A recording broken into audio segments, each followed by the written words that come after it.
Okay, I will call the Town of Essex Select Board meeting for Monday, December 15th to order. First item on the agenda, additions or changes. Is there anything from staff? Potentially one from staff. Your fellow member Shannon Jackson is not available tonight. He did reach out. He said based on some comments, he asked that item 6J, which is the continued discussion about local option tax, be moved to the reading file. Staff had put it on there just as discussion to keep you informed about what our thinking was. We are awaiting some feedback from the Economic Development Commission for January 5th. So I think that was part of Shannon's concern. Staff is fine either way, but just wanted to bring that up on behalf of Shannon. Thanks, Greg. Anything from the board? Ethan? Yeah, I was gonna move. Excuse me. I was gonna move that the select board strike business item 6J. Strike, move to reading file. Like Preference? remove it from. Remove it? Yeah. Okay, I'll take that as a motion. Is there a second?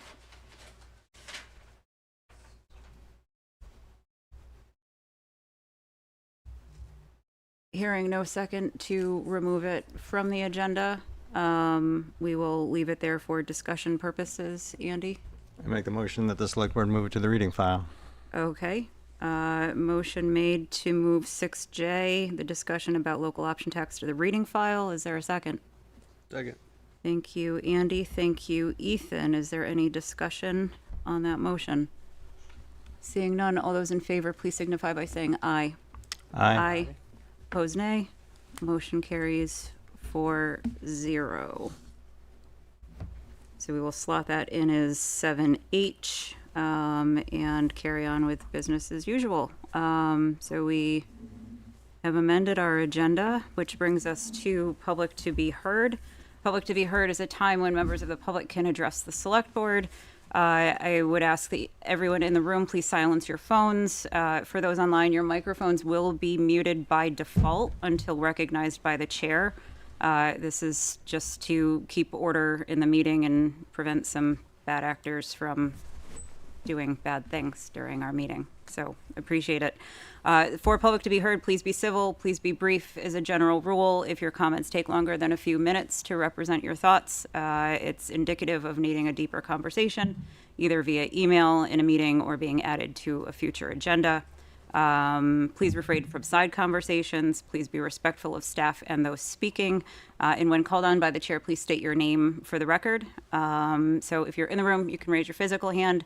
If you are online, you can raise your virtual hand by clicking the raise hand button. Staff will then go ahead and unmute you in the order in which you've raised your hand. I see one person online, so we will move to Lorraine Zaloom. Oh, thank you, Chair. Just a couple quick comments.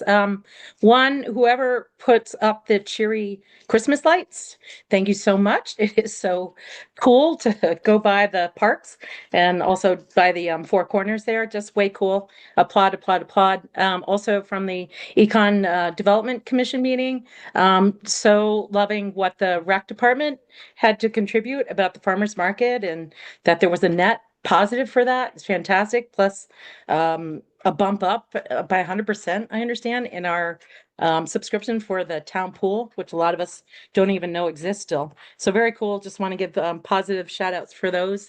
Then also just if we could get help as for the public to understand some of the process for the DRB.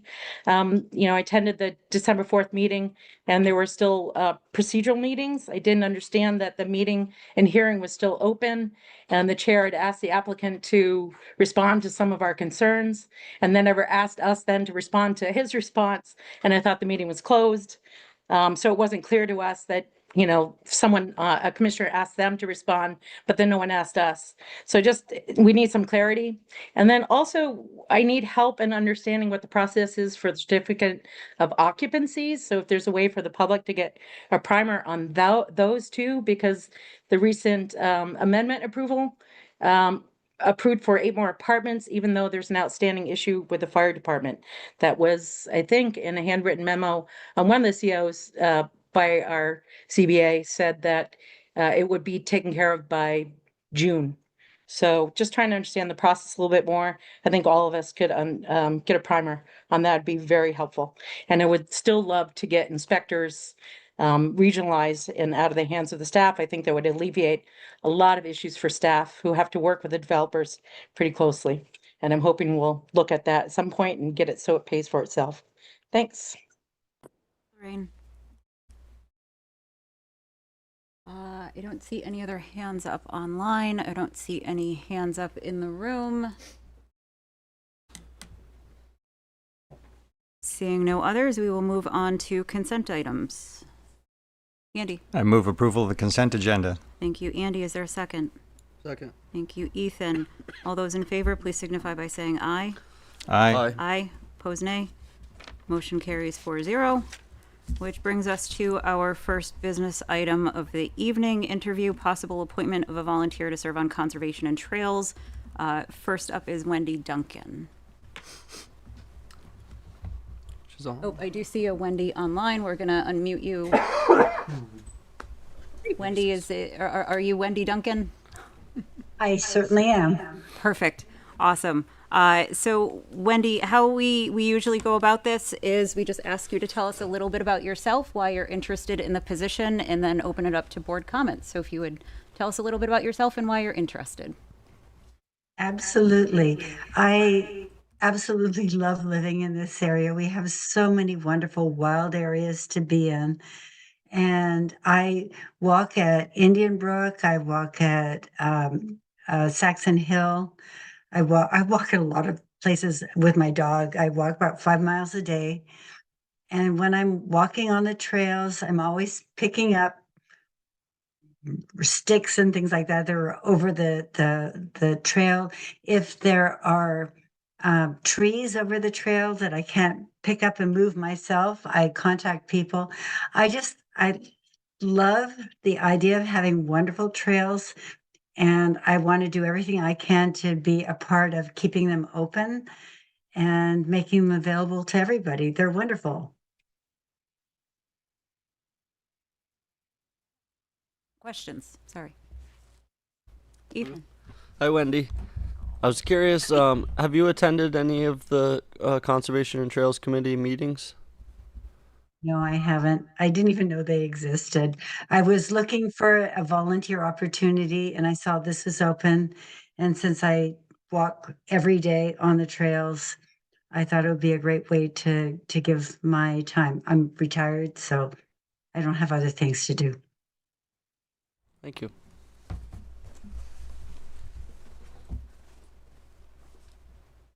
Andy. Hi, Wendy. I'd like you to discuss or to comment a little bit about what your thoughts about what it means to you to be a public servant. Oh my gosh. This is a democracy.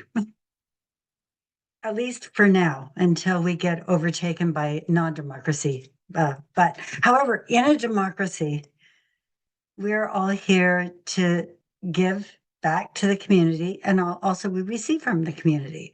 So to be a public servant means to do what you can to support your community, to support the people around you, and to support the democracy that we live in. I mean, it is a wonderful, wonderful gift that we have, and I hope that it never goes away. Thank you, Wendy.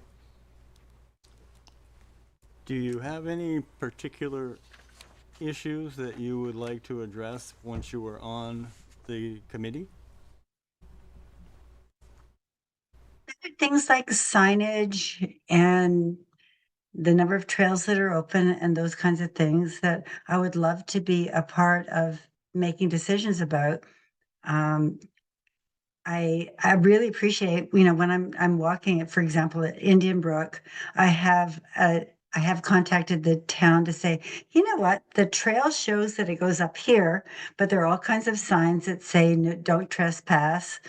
And so I want to make sure that I'm not trespassing. So if there are ways that we can make it really clear what trails are open, which trails are not, and also if there are places where it's private property, but people are open to us walking on their property as long as we respect it, I would appreciate that too. I mean, that just makes it better for all of us. Any other questions? Wendy, my only question is, do you have any questions for us? What are the responsibilities? Responsibilities are to attend meetings, be active in participation. We actually do have some conservation and trails member here who may be able to give more insight on meeting times, specific dates, things of that sort. But their work plan is fairly extensive. That's wonderful. Honestly, I would love to be a part of cleaning up trails. I'm good with a chainsaw.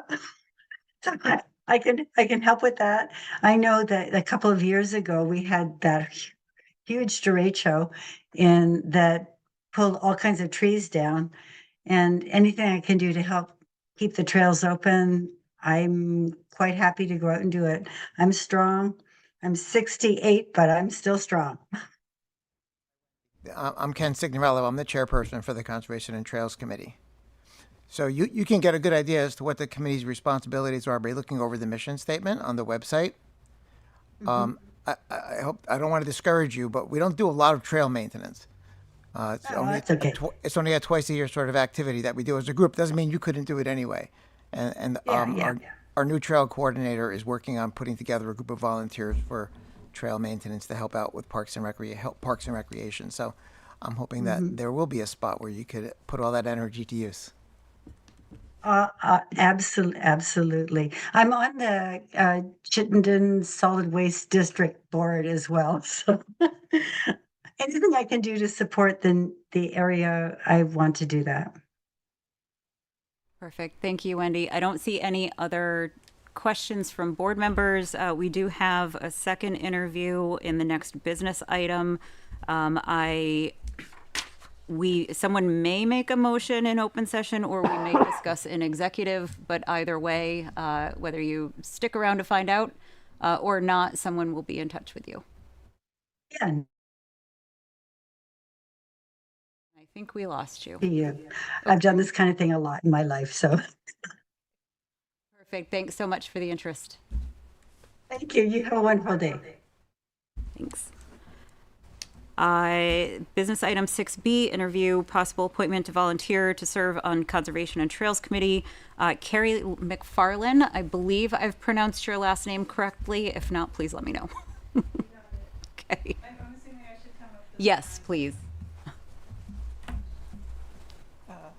And same process, if you want to have a seat and just tell us a little bit about yourself and why you're interested in the position. Hi, everybody. Hi, I'm Carrie. I'm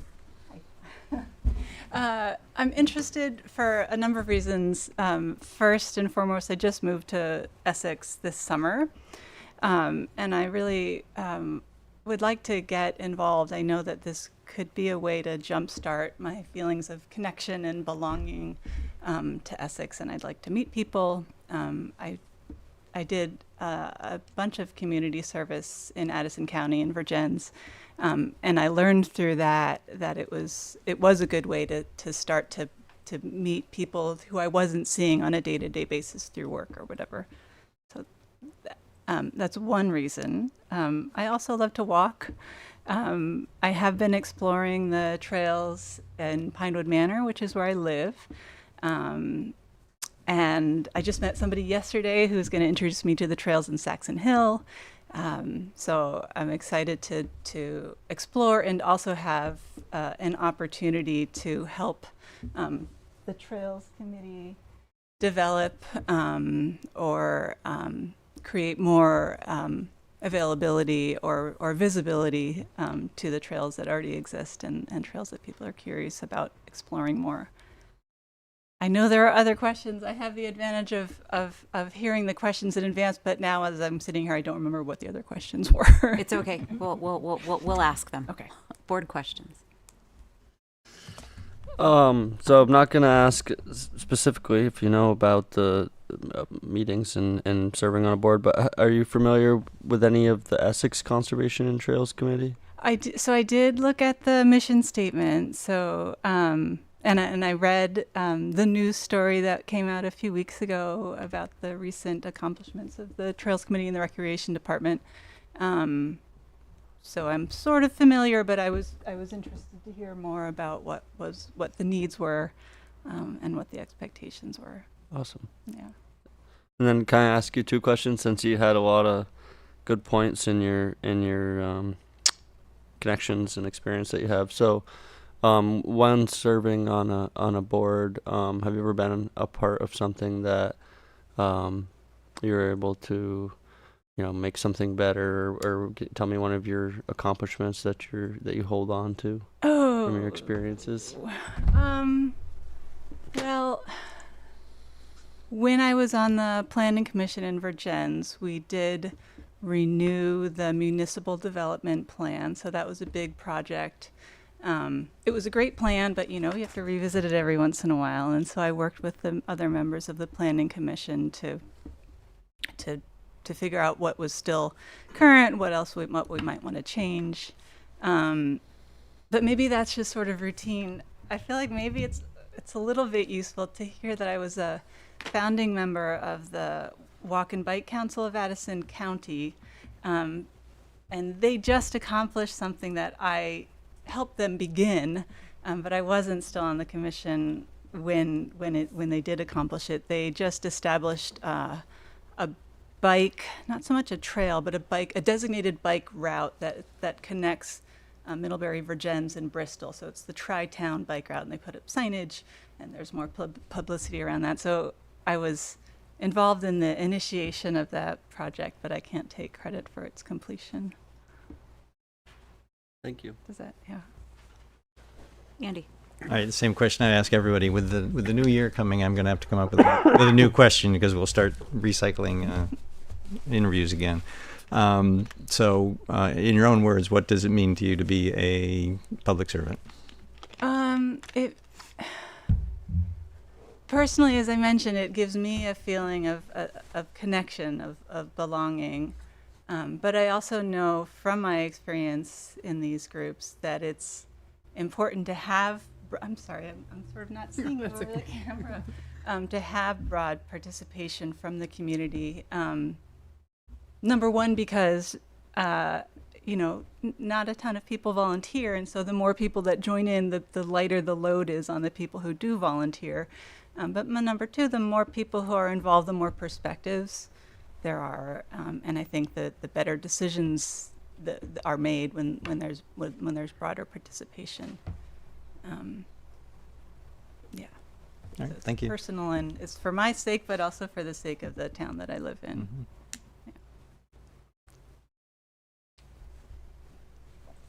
Kendall. My first question is, do you see an opportunity to do something along the lines of your Walk Bike Council in Addison County here in Essex? I think possibly I'd love to know what the priorities of the commission or committee already are, because I feel like that would be the first thing that I would want to do is to find out what they're already working on and how I can help. So possibly. Possibly.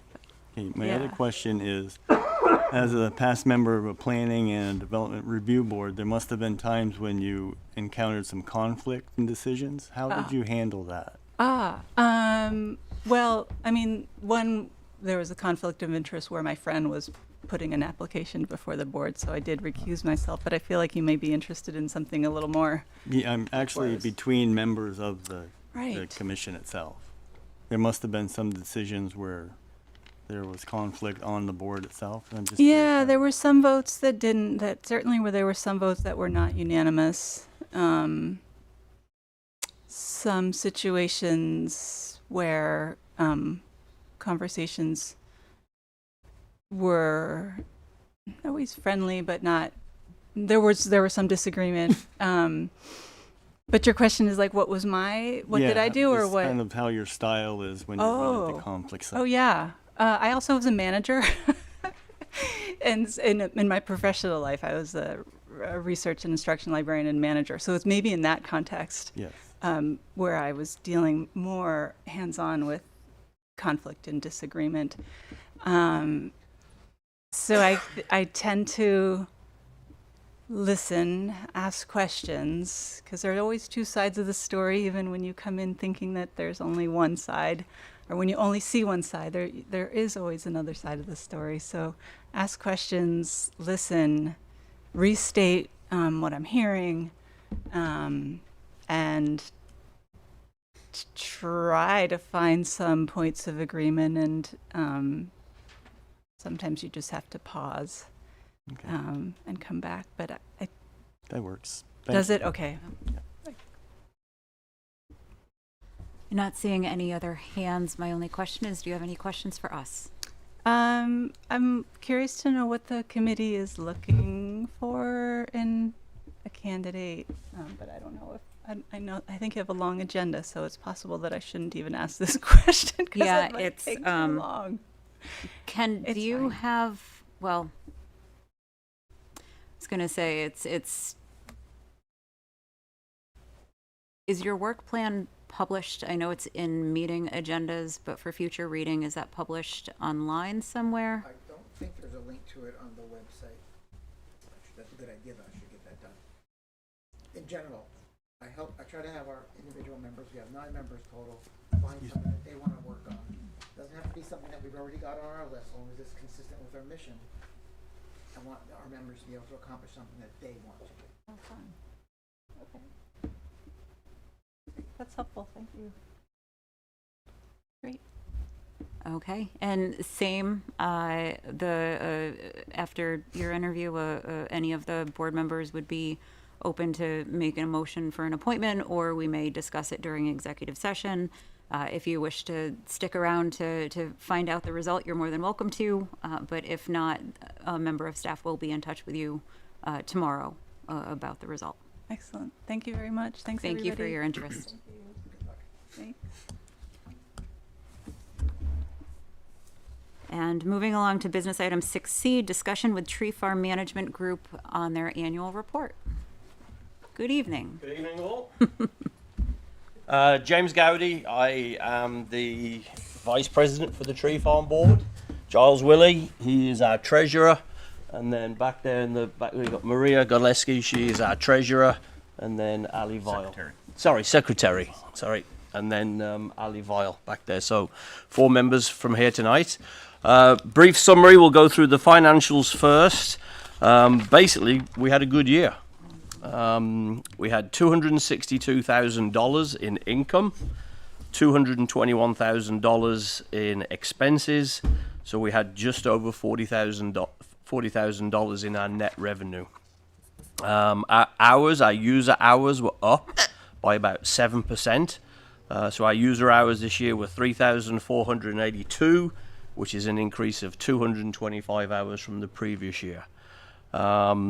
We did up our rates for 2025 from the previous year by $2 per hour. So our per hour field rate for this past year was $74 per hour. We continue to diversify the users that we have at the tree farm. We have 6 sports that are currently using the facility: cross country, football, frisbee, lacrosse, rugby, and soccer. Improvements that we made last year. Giles has been working with Don Weston, and he's been coming in and doing the grading for us. I believe before that we were using the town, and they were busy, and it was kind of tough to schedule at times when the town folks could come in and do the grading. For those of you that have been to the tree farm and experienced the road in and the parking lot, I would probably say that's one of our biggest challenges. So with Don Weston, we've been able to have him come in this past year for 4 times and grade at certain times of the year. So that was a big improvement for us in there. Anybody that's been into the tree farm since we closed, or if you've been there recently, you've noticed the fencing that's been up there for 20-something years. And I personally know that because I dug all the potholes to put all those fencing in. So we've finally got rid of all the fencing. So again, Giles were working with Don Weston. They came in, they took out all the fencing. And when you go into the tree farm, as you first come in on the right-hand side, where there's a parking corral, there was rocks. And so what we've done now is we've been able to basically replace all of that fencing with the rocks. So when you do go into the tree farm next year, that hopefully that'll be one of the first things that you notice, and it's a huge improvement as well. So very glad that we got that going. We have a continued goal I'm trying to find a different word to use here, each year, is to replace our goals. All right, so we do have a number of goals that have been there for a long time, and so our minimum for each year is to try and replace at least one set of goals, in addition to replacing the nets as well. The nets get more wear and tear than the goals on, so we will continue that as we go forward, as we budget for 2026. We're looking at getting more goals in there as well. We work with S&D on the landscaping. They do a fantastic job. The weather was good to us in the first half of the year, and so if you were to come to the tree farm in May and June and early July, that place was green. It was the lushest those fields have ever been. As we know, after that, the weather turned 180 degrees, and the second half of the year was a challenge for us because of the lack of water that the fields were getting. Prior to that, we had spoke to Erin, and 2 of our fields were in pretty bad condition.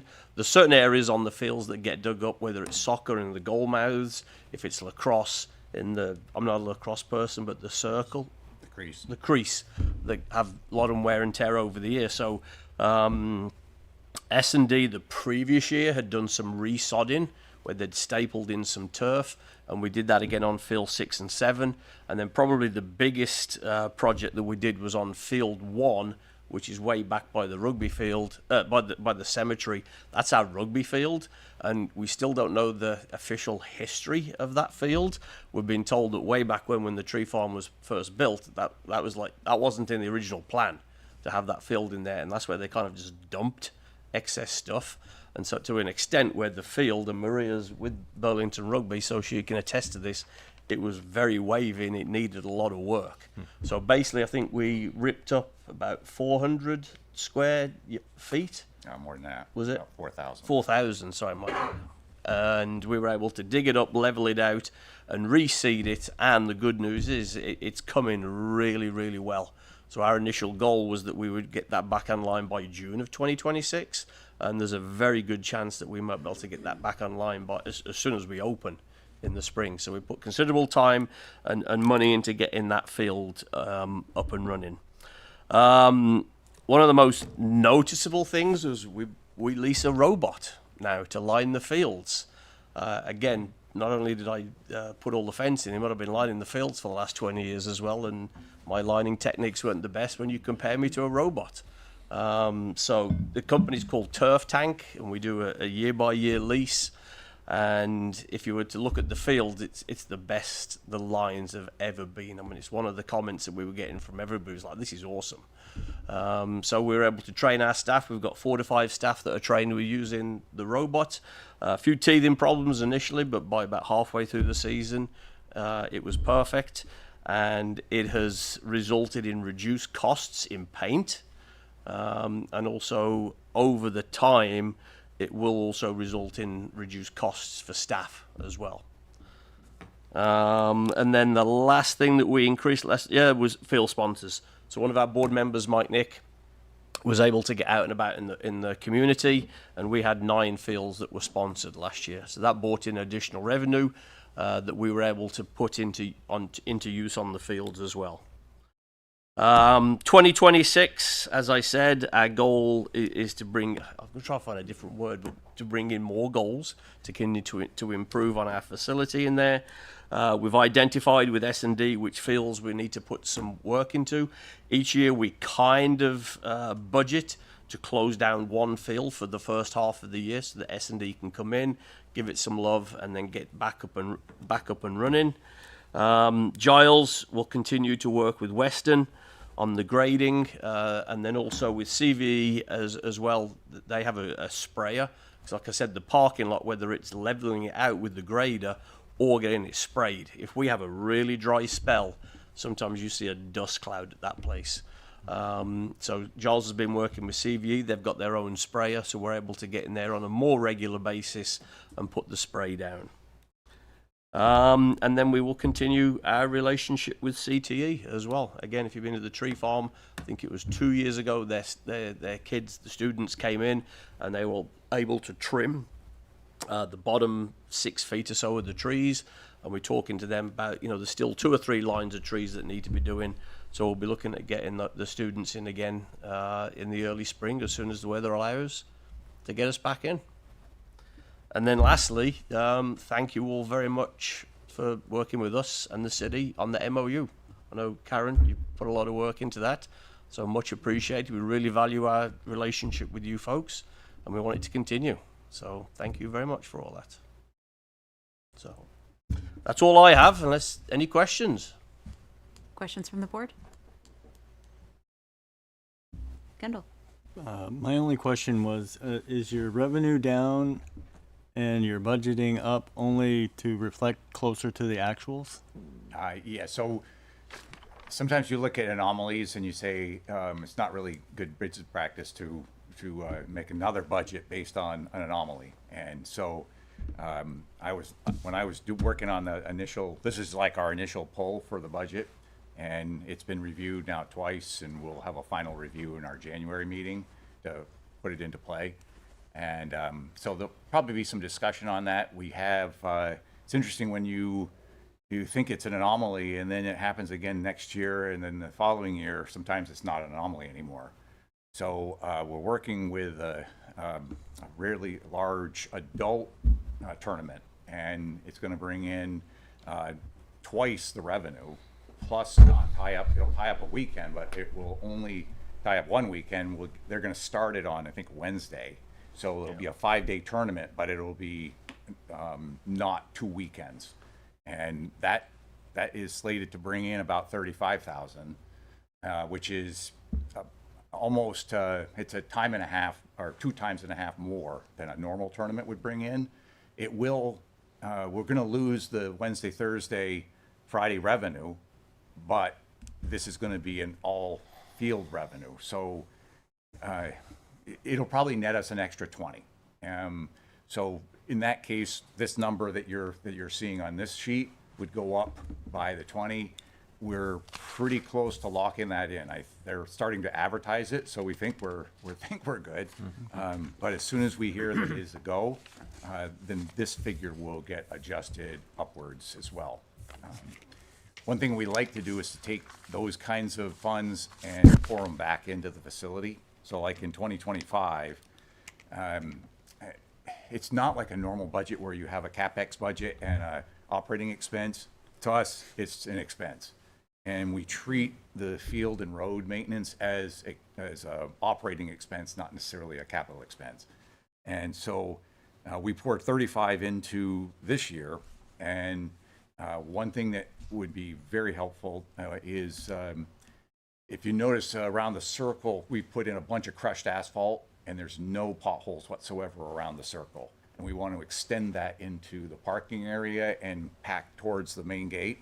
It's about $450 a load, and we put in 15 loads this year, and we're slated to put in another 20 to 25 in 26. So eventually, we'll have that place looking really sharp. Okay, great to hear. And also, good to hear that you're using a robot. Yeah, well, I tell you, it's, yeah. Doesn't argue with you. No, it doesn't.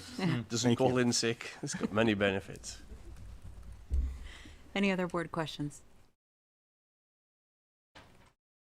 Ethan? I got just one quick one, but so are we still? You said something about working with Weston. So are we still doing the whole lot in the back there? So they actually, that's not a Weston thing. That was a Autumn Pond thing, yeah. And we actually made out pretty good on that. They needed to get rid of a bunch of fill. Now some of it wasn't real road fill, but it did a pretty good job, and we were able to widen up that road, that access road, all the way, so you can now get 2 cars. There was a choke point in back of field 4 where you could only get 1 car, so somebody had to stand at the beginning of field 4 and at the end and just direct traffic during a tournament weekend. Now you can fit 2 cars going back and forth, so They did we did them a favor. They didn't have to lug the fill that they needed to get rid of, and they did us a favor they graded it out, and it's been really, really good. Okay. So the Weston thing is just subcontracting, no. Yeah, this is a subcontracting thing. Perfect. I've known Jeff for a long time. Yeah, no, I don't. I'm fine with all that. I just want to make sure we weren't doing another stockyard. No. Okay. Thanks. There are no other board questions. I'll open it up for public comment if there is any. I don't see any hands online. I don't see any hands in the room, but thank you. All right. We have gotten rid of a bunch of the all of that crap that had accumulated in past years. So we've been we had a guy come on and get a bunch of metal, and so the junkyard is slowly becoming not an issue anymore. Nice. Good. Yeah. Good. I didn't get to make it over there at the end of the year here, so I'm Yeah, excited. I'll have to go over it this would spring notice a for big sure. difference. Yeah, I'll probably beach Blake. Thank you. Thanks. Glad it was a good year, and I look forward to another good year next year. Thank you. Thank you. Thanks, yeah. Next on our agenda, item 6D, discussion about Conservation Reserve Fund Survey.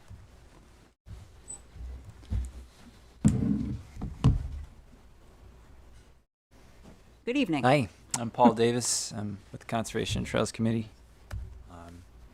Was the major player in making and putting out the Conservation Reserve Fund survey.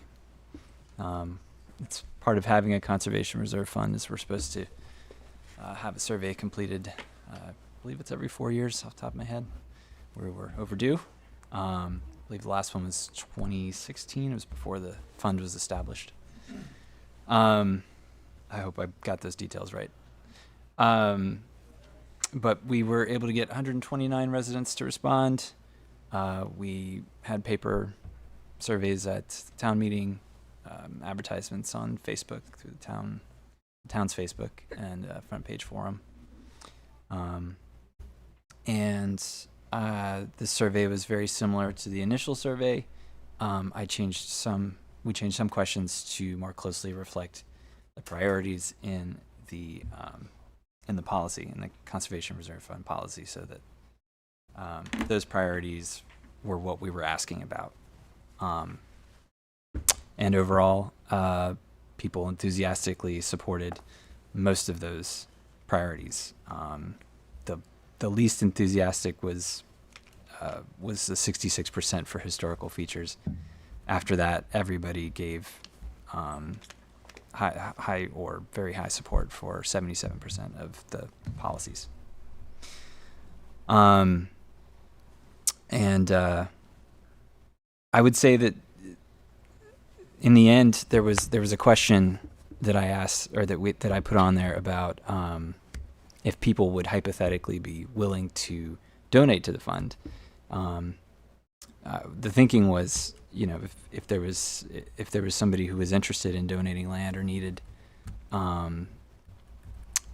help through the use of the fund, that they would put their contact information, and maybe Kent could reach out or something like that. Nobody put their contact information in, but there was a decent amount of hypothetical interest in donating to the fund. But when you actually look at the activity over the years, there haven't been a lot of donations, and there really hasn't been a lot of use. So what we kind of concluded was that maybe people just don't know about it. They don't know that it's an option. And we would like to pursue some project to give the community more education on the fund, the fact that it exists, how they can use it, put that information in a simple form, like kind of like a white page or something, and perhaps have a mailer or a Facebook post or something that would just let people know that it's there and that it's a tool. That was not what I was looking to measure when we initially made the survey, but it's kind of something that we concluded based on the respondents. Any questions for me? Board Of course, questions. the whole memo is on there with all the raw results. Are there on any the board reading file. questions? Kendall?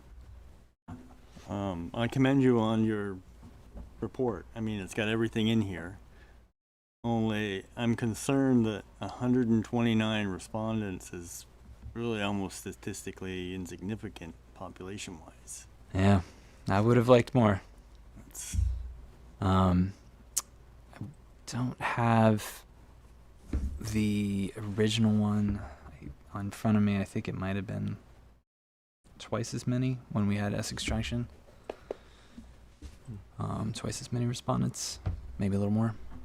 yeah, that was my only. I don't want to. I'm not swearing on that, but It's just too bad more people didn't answer the survey. yeah,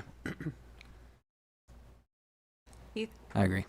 Well, just a comment to Kendall, but when we do a lot of our town surveys from select board or town staff, we get about 200 to 300 You know, is like the high number. which is the same. It's Yeah. such a small percentage of the population. I do have a question for the I guess I'm sorry I didn't take your survey and I didn't get to see your survey, but how were the questions kind of portrayed as far as like the working lands Oh. and the agriculture? I see the categories here, but basically they were just all it listed and then it was rank 1 to 10 or Yeah. I think the actual questions were in the reading file last meeting. Last Do meeting. have I know it was in the reading file the last meeting, but I didn't speak. Yeah. Is it not? But the memo is not in the reading file this meeting. not that unless I'm not seeing something. Sorry I didn't see it in the reading file. We've had some long agendas lately. Yeah. It's not that I didn't think it was important. It was that there was 685 other pages that I had to make sure I read. Well, it was in the reading file. But the just last a meeting, just so a it should quick still be there. overview. Yeah. So I don't need to be showing it, but there were questions, and then each person ranked them. Is that Yeah. I'm understanding So that right? the priorities. It was a list of priorities: wildlife habitat, protection of lakes, ponds, rivers, and streams, public trails, parks/green spaces. Yeah, I floodplain see. I protection. see those, but I'm asking Okay. what was the question that was asked? Just a rank of 1 to 10, or was it a percentage? Was it a yes or no? I don't have the exact question, but I was asked. We asked people Yeah. to Mhm. rank in terms of how important it was to them, and we had very important, somewhat important, neutral. Okay. Not very Yeah, important. Yeah, yeah. So the way the graph was shown Mm-hmm. for each question. Yes, Okay. and Okay. I considered somewhat important and very important to be considered as supportive. Awesome.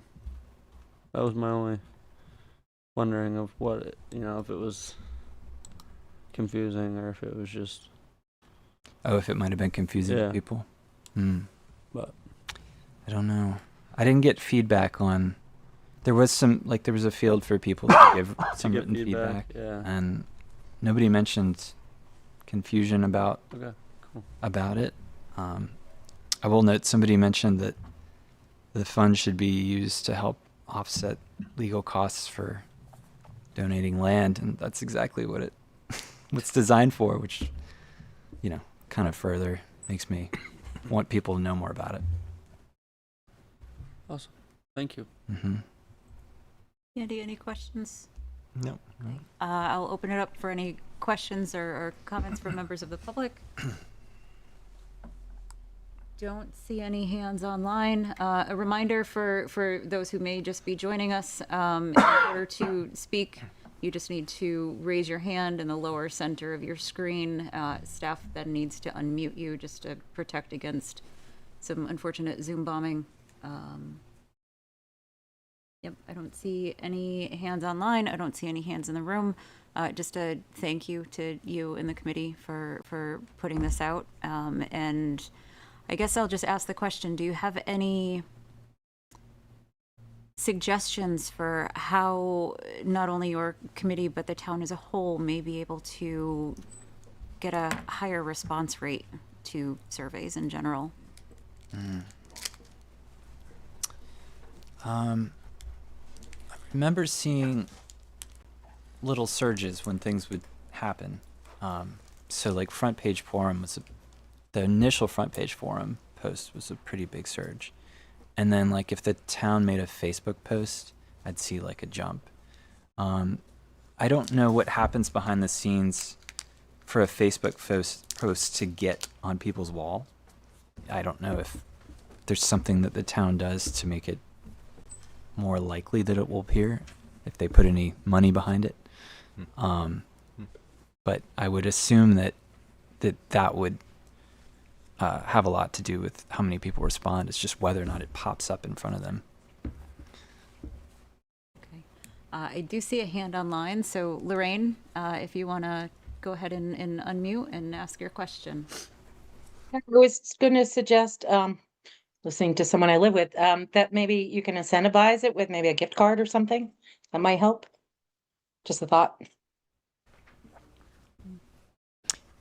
We could think of incentives. $5 off your Indian Brook Pass. Or including it with something like, I don't know, like when you mentioned the Indian Brook Pass, it's like, oh, Right. well, if it was, given to somebody when they bought their Indian Brook Pass or something like that. That's what I was gonna say would be a good idea, and I don't know if it's even allowed, but I would say like if we went and took all the people who bought passes to our park. I know we don't have parks that sell passes. We only have a park that sells passes, but if we just took the mailing list from all of our pass holders and mailed it to the pass holders, maybe that would be for the future. And there's town alerts, right? I don't know if we can send a survey announcement to the town alerts. Like, I think that's a text thing, right? Yeah, Or is it there's email? that, plus there's the newsletter that goes out via email and on the website, but combining forces, so to speak, for those initiatives would I don't think it would hurt. So, all right. Well, if you or the committee have any other ideas going forward, we'll just keep those lines of communication open. All right. But thanks for the survey. Thanks for your time, and thank you. Thanks. With that, we will move on to business item 6E, consider approval of wastewater pump station operations contract. Good evening. Good evening. Hello. Brought Annie with me tonight. The issue before the board tonight is whether to approve the pump station supervision and operations 3-year contract with Champlin Associates and direct the town manager to execute the contract. A little bit of background here. Back in September 2023, the town of Essex entered into a contract operations agreement with Champlin Associates to monitor and operate 17 sanitary sewer pump stations throughout the community. This contract had a duration of 2 calendar years, which puts us a few months past, and over the past couple months, both the town and Champlin have been working together to put together a new contract and also to continue to maintain the stations continuously here. Historically, the department has had 3.5 full-time employees, with one of these positions kind of being a floater between highway and water and sewer. Tend to need more help in highway in the wintertime and more help in water and sewer in the summer months. So at this point in time, we currently have 2 full-time employees. We have our foreman and we have a level 3 operator. It's been a challenge finding qualified applicants. Annie did interview someone and we did give them an offer.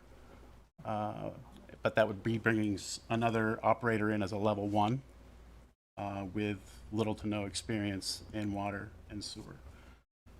So having Champlin Associates on hand here to operate our pump stations on a daily basis and to kind of take their turn on carrying the on-call pager has definitely been a benefit to the department as a whole. Not only just kind of taking the stress and off of our crew, our limited crew, but also they bring a different set of tools. They have more technical expertise when it comes to some of our systems and equipment. They're able to, as part of their contract, they do monitor through the mission communications, our SCADA system, all the pump stations on a daily basis. They look for anomalies in the data, pump run times, and they've really keyed in on finding all the little small repairs and replacements that need to get done on our stations so they don't get out of control and become large repairs.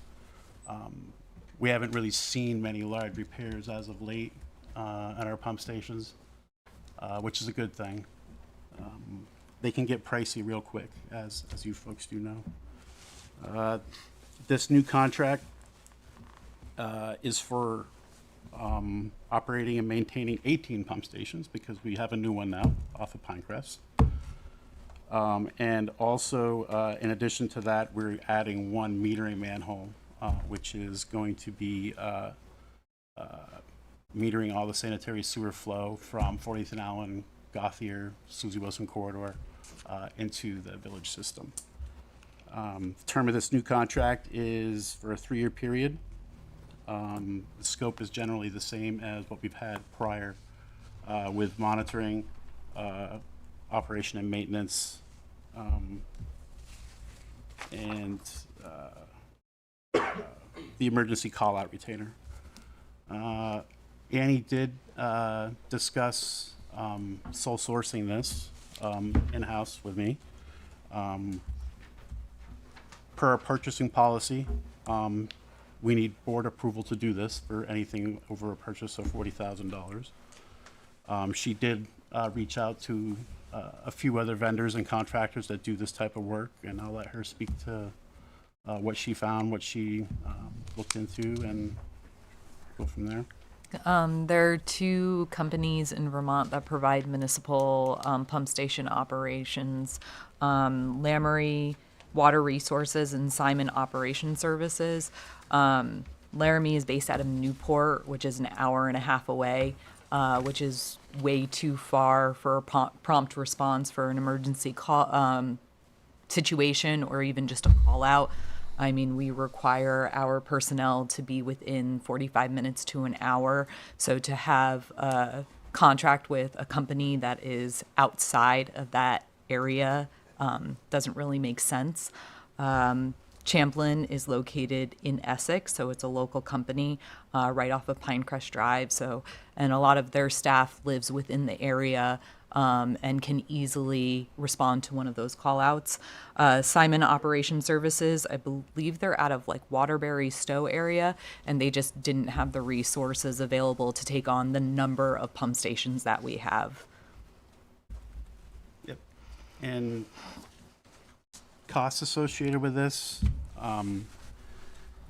the 2-year contract, they're very generous. There wasn't a 3% increase as there is built into this contract.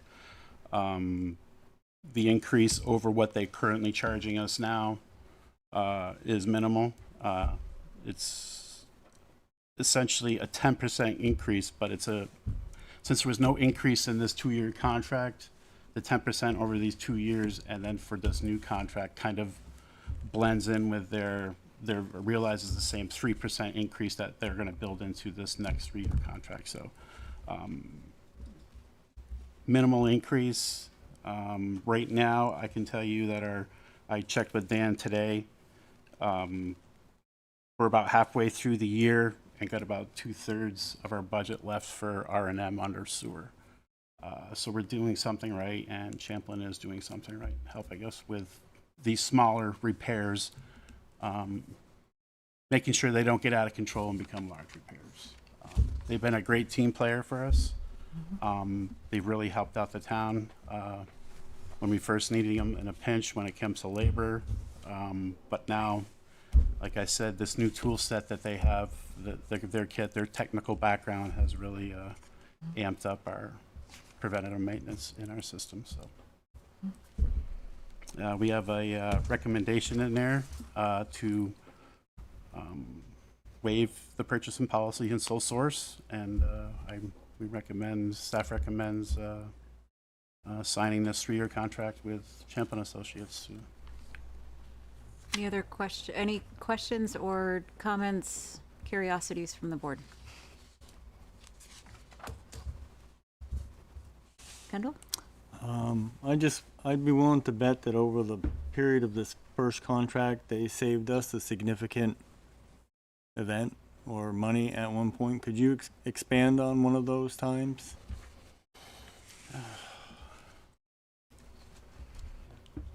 I've got two. I've got the owner and one of the Christmas Day 2023. Yeah. Oh, yeah. Christmas Day 2023. I was out so I'm Chip Crawford. And come on up to the mic, so folks online can. I just think it's valuable because you probably saved the town a lot of money, and it's good to hear an example of that. Talking to the mic here, I'll lean down. So, yeah, I'm Chip Crawford, and this is my dad, Dave. So Dave is the owner of Champlin Associates. I'm also the other part owner. So, yeah, Christmas 2023, we had just gone into the first year of working with Aaron and Annie, and we were on call for Christmas week. And so what had occurred is we got an alarm. We went out to the Alderbrook pump station. It's one of the larger stations in the town. It's a triplex station, so it's 3 pumps. It's a dry pit station, and it also is fed mostly, if not completely, by gravity. So there's a lot of things that happen with a gravity station where if it's dry or there's not a ton of flow, rags and other things and other materials build up. But Christmas of 2023, if you guys can remember, there was a bit of a thaw, so all the snow melted and caused a rush and actually cleaned all the rags in the pipes. So we were out there for about 6.5 hours, tearing rags out of the pumps because every single pump was plugged.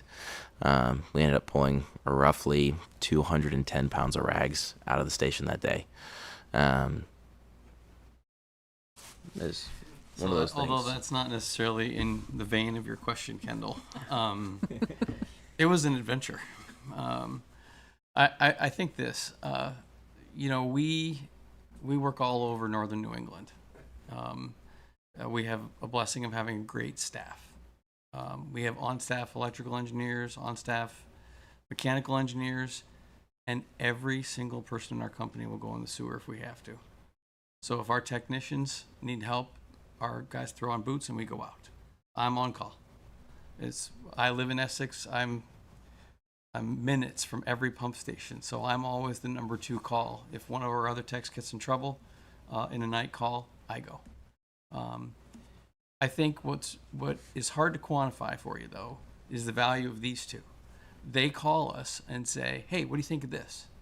Or we call them and say, hey, we noticed this. And our experience in Bangor, Maine tells us that this could be something that might be helpful for you. And they always listen. It's not that way everywhere. I'm really kind of proud because I live in this town, but I don't see that humility of like, hey, that's a great idea, let's try it, So our guys have the opportunity to make improvements in Essex that we don't have in other places. So they're pliable sounds like a bad word, but they definitely listen. And so I would say that there's been opportunities where we've been able to say, hey, look, you need a new impeller on this pump. Mm-hmm. Right? Well, impeller costs a couple $1,000. But it doesn't, if you put a new impeller on, we're not going to come out for 19 call outs to unplug the pump. So there's your trade-off. So if you need a cost number, there's one. And safety-wise, we do as much as we can in daylight. nighttime costs more. It's more dangerous for us. You know, you have an open hole. So we've been able to make Band-Aids at night quickly, get out, go back to bed, come back in the morning and fix them. And Annie and Aaron always work with us. So It's been really great to be able to call and say, hey, I have a check valve that's broken and this can affect your pump by actually, having it break your pump by water flowing backwards because your valve's busted. And then, Annie and Aaron will say, okay, give us a second and think it through or go through something. And then they give us a chance to really check it out. So maybe it only needs to be rebuilt or maybe you need a whole new valve. But they gave us the permission to go through and actually troubleshoot and see what's really going on. Right. Thank you. Any other board questions? Seeing none, I'll open it up for public comment or questions if there is any. Sure. Yeah, if you could come forward and speak into the mic just so folks online can hear. My name is Walter Adams. I live at 60 Indian Brook Road. I only have a couple of comments that are quick. The first is, I noticed that this contract has a 30-day termination clause for either party, and I wondered whether you guys were comfortable with that or whether you wanted to think about having something other than 30 days notice if you were going to have to take this over, if they wanted to close it or if you wanted to close it. And in that's just, which is in part of paragraph 3, and also in paragraph 3 it suggests that this contract renews if there is not notice of closure. But I was happy to see that in number 9, paragraph 9, there is in fact language to explain how the contract is to be continued. So I would say that I'm not sure that language should actually be there because it doesn't exactly follow what's in number 9. So, but that's up to you guys to sort out. Those are the only two things that I saw in that contract that I just wondered whether you were comfortable with, given that I think they're probably doing a great job for you, and if they disappeared in 30 days, where would you be? So that's all. And given the possibility that you're having a hard time finding people now, is 30 days enough time to gear up and be ready to take this thing over? That's all. All right, thank you very much. Thank you. I don't see any hands online. I don't see any other hands in the room, so I'll bring it back to the board. Kendall? I was going to say, I'll follow up on that question. Is 30 days enough? That's a good point. Yeah, that language was originally reviewed by the town attorney, and that was the original contract that we had signed. Is it something we could discuss and find out what's the length of time we needed? Is it 60? Is it 90 days? I think that's something that,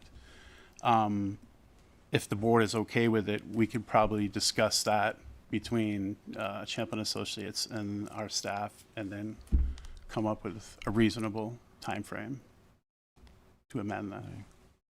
Does that sound reasonable? I mean, that's a good point. I mean, 30 days isn't very long. Remind me, when does the current contract expire? It's already expired. In So- September, so we're working without a contract right now. Right. So my follow-up is it better to have something in place and then move to amend a contract with more amenable language to both parties? Or should we continue to, I think it's less risky to move forward and get an agreement in place and then work toward amending that agreement as we go, but that's just my own personal I would agree with that. opinion. Greg's got this, yeah. Oh, Greg. The recommended motion would authorize the manager to execute the contract. So if you're comfortable moving ahead and taking Aaron's approach, we could execute it once we all think it's meeting the intent of what we've discussed tonight. If we can come to agreement on that. Thanks, Greg. Other thoughts from the board? So would we need to change the language of the motion, or is it just for the closure of the 30 days versus whatever? I'm comfortable with directing the town manager to execute the contract, and if there's a little nuance in there that we can all agree to, and I see some head nods, We can bring it that back. gives me enough Yep. direction. Okay. If you're comfortable with that. Would anyone like to? So moved. Make a recommendation. Make the motion that the select board waive the bid process and authorize the purchase from the sole source and approve the pump station supervision and operations 3-year contract with Champlin and Associates for the town's 18 sanitary sewer pump stations and direct the town manager to execute the contract. Is there a second? Second. Thank you, Kendall. Final discussion? All those in favor, please signify by saying aye. Aye. Aye. Opposed, nay. Motion carries 4-0. Thank you. Thank you. Our next business item, discussion and potential adoption of an updated fund balance policy. I need to find this one, but Greg, do you want to? I'm happy to grab this one. I apologize, I'm just getting over a cold, so sorry for the voice. We're bringing this back in front of you all tonight. Earlier this spring and summer, there was some good conversation about the desire to add in additional checkpoints for public input to the fund balance assignment process. And the language that is proposed to be changed is just a simple sentence inserting after a public hearing in the discussion about making assignments. There also was discussion about perhaps not having that requirement for, I'll use the term carryover assignments, but for example, if a project wasn't able to be completed in the fiscal year, it was authorized to be expensed, sort of carrying that funding with that project. We couldn't really figure out a way to carve those out as separate from others that would be subject to a public hearing, so we're just recommending that all of it be covered under the same public hearing. But there is language in the memo that you could start to wordsmith or comment on that gets at that piece if there's interest among the board members to further debate that. So I'll step back and any questions, happy to answer them. Andy. So I think the good example of the unspent funds would be if there's bad weather in May and we don't finish our summer paving. Public Works often comes to us and says, can we use that money in July and August to do the paving that we plan to do this summer? Because this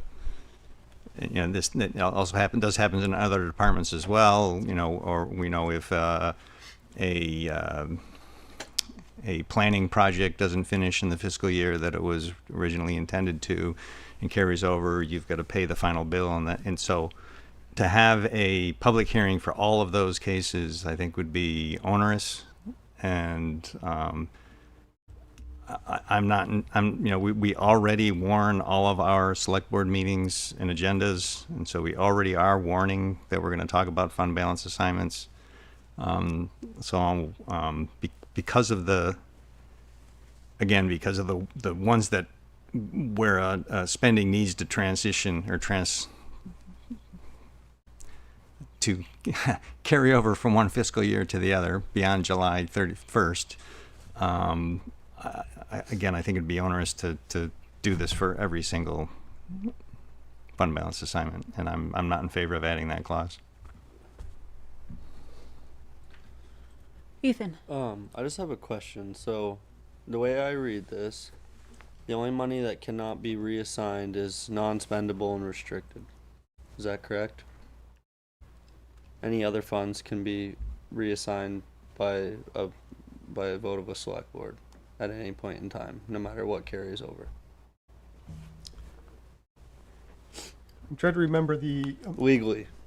Yeah, I'm trying to remember the committed piece. I asked for a legal interpretation of that way back when we first started talking about this, but I looked into it on my own and talked to a couple others who are in that realm of wording, and because it's a formal action of the select board, at any point in time that money can be revoted. So unless it's restricted or non-spendable, at any point in time, the select board can make a vote to reassign that money. I just wanted a clarification on that, that was the intent and interpretation. Because I've heard it in 4 years I've been on the board, I've heard it both ways. Yeah, I think we'd have to double check on that, and apologies, I did not remember that. So we'll have to check in on legal on that. Andy? So I think an example of that, though, is like the Conservation Fund, Conservation Reserve Fund, where it was established by a vote of that's committed money, right? I believe so, yeah. And so if it was put into that fund, or the fund was established and the money was put into it because of a vote of the public, which a vote on the budget, which includes a line item that puts money in there, is also voted on by the budget. I don't believe that those situations, the select board can unilaterally move that money out to a different purpose. I think my interpretation of this is that the select board can reassign money that's inassigned, but if it's committed, it's there because the voters have voted for it, and then the other two are untouchable. So that's the way I'm reading. I read the language that's there for under committed. I'm not a lawyer. Yeah, I mean, the last sentence says the amounts are assigned and or reassigned to specific projects, equipment by a vote of the select board. So that at nowhere does the public vote on that. My interpretation of what that's referring to is, for example, within the capital fund, we can move things from one project to another because the town does not vote. Voters do not vote on the specific projects within the capital fund. They also do not vote on the specific projects within the Conservation Reserve Fund. I'm reading this to say we can't take capital and use it for operational expenses for one. Well, just directly move it into to pay people's salaries. We can't. I'm pretty sure we can't do that. But I believe what this is saying is we can move it from one project within capital to another project without a vote of the public because they've already voted a tax rate and we're authorized to spend it how we choose. That's always been my understanding as well. I think that the line 26, the examples of this balances, examples of this are the balances in our capital projects funds. I think that should actually be like a separate paragraph, and everything that follows that is specific to, the example of the capital projects budget. Ethan. So can I ask a question then? So if money was committed to capital for 8090 Upper Main Street, as it was last year, that can be used on any capital project for any of our buildings because it's within that fund? By a vote of the select board, yes. Okay. Yep. Because I was told that I could pull minutes if we got it, but at the last time when we appropriated fund balance, I was told that money was committed and could not be reassigned. So that's where this all stemmed from. Because I wanted to take that money and put it into the salt shed and was told that it was committed and it could not be touched. That was the answer I was given. And that's where this all started. Like 6 months ago. I can't believe that we've brought this back up with no new information, honestly. So I'm just really confused as to not having an interpretation on this. Well, the purpose of bringing this up was to get more public input on the process of specifically fund balance assignments, not just the capital funds. So in reaction to those comments from the select board, staff went back and looked and, added in the public hearing component of it. So that's why the addition of the public hearing is there to essentially warn something specific to fund balance in hopes of getting more public input on those fund balance assignments.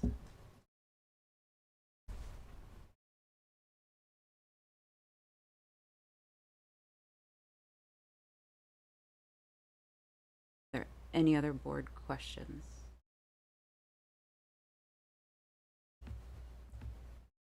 I mean, if I was to make a one-word edit to the fund balance, I would take where it says any remaining unassigned fund balance over 15% shall be used, and I would change that to may be used. Only because shall is very clearly, you gotta do it, whereas if may, you have the options. That's the only thing I would look at. Kendall, what line are you on? That is line 46. Thank you.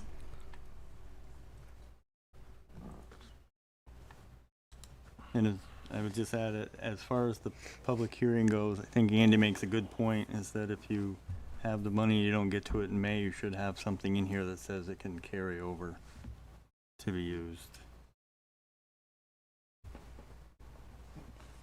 Go ahead, say that first. Ethan, go ahead.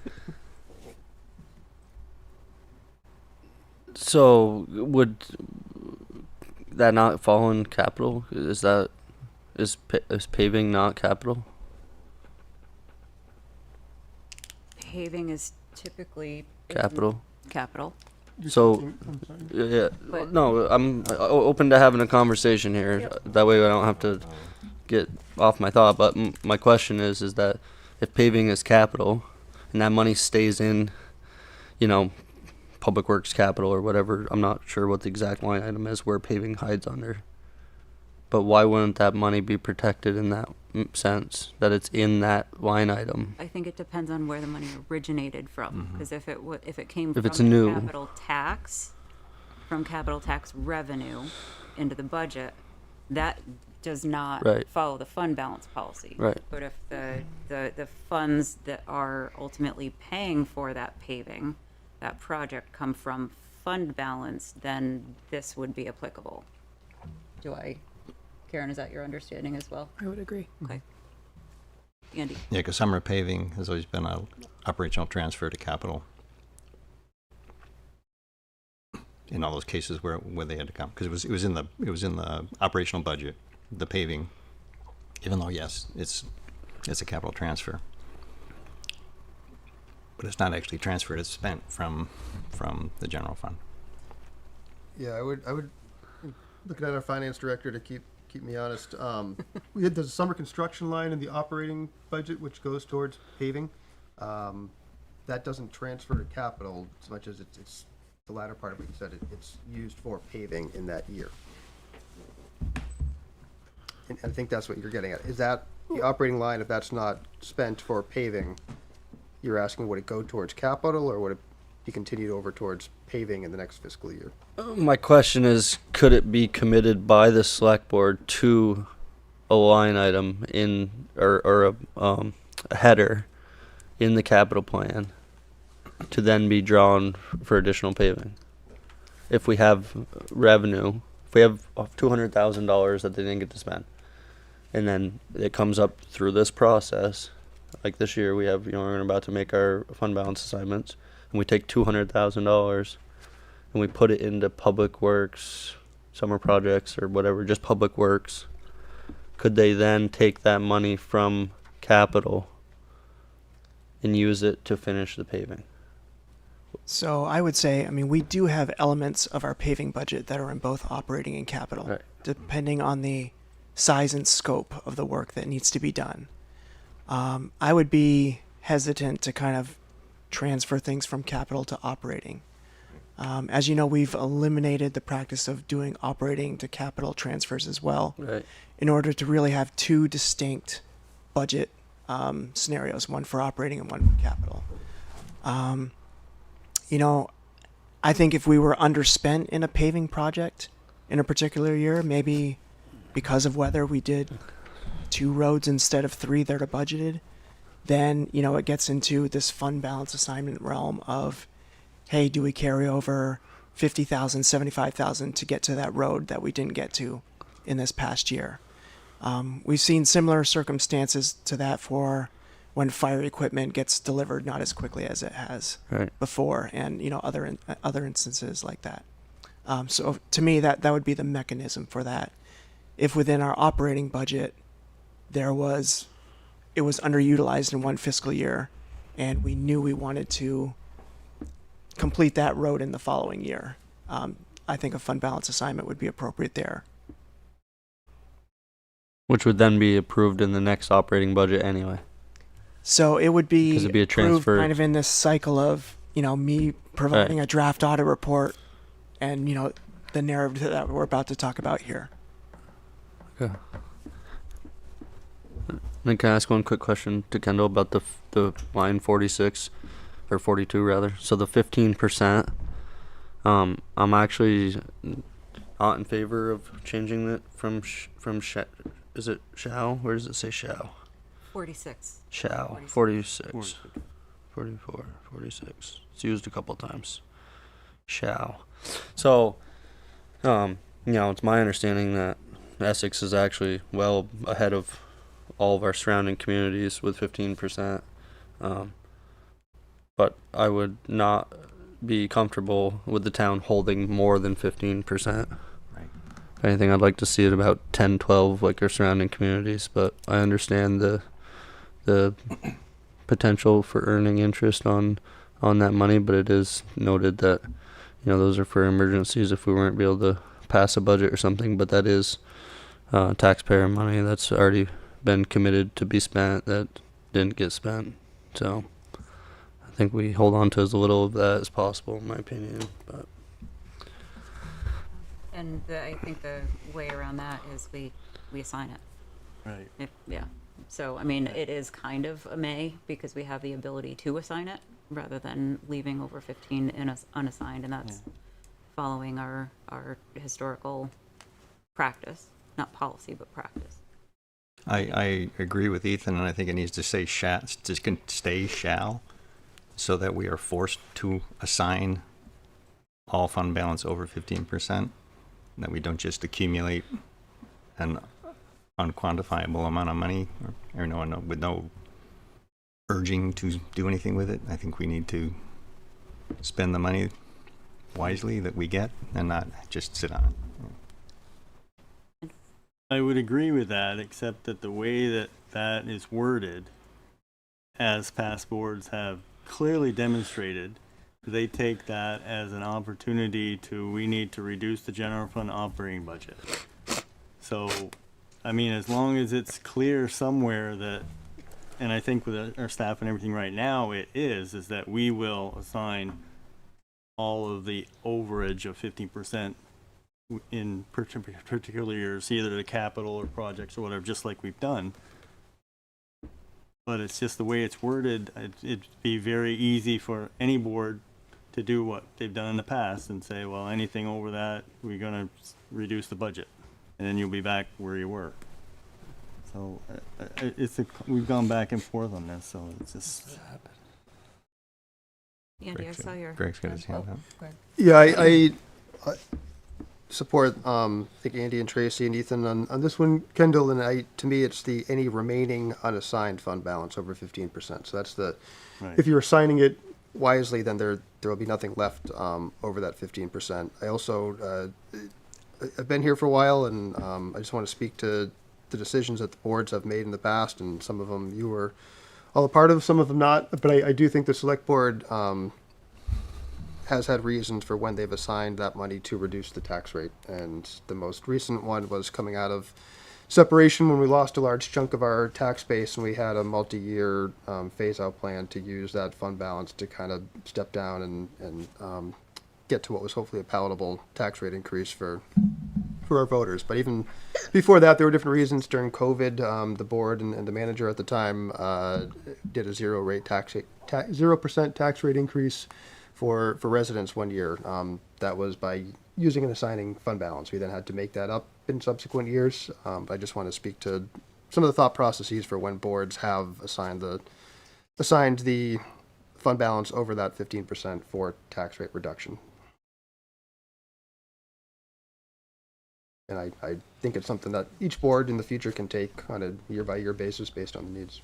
Yeah, I mean, fair enough. I mean, it's like I said, it's just very easy to interpret that you're going to use it to reduce the budget. I've just seen so many towns do that, and you sink yourself into a hole. And then, I mean, you could argue that we were in that position, having to go to 28% because we'd been using so much money to artificially subsidize the budget. So that's it. I'm good. Ethan?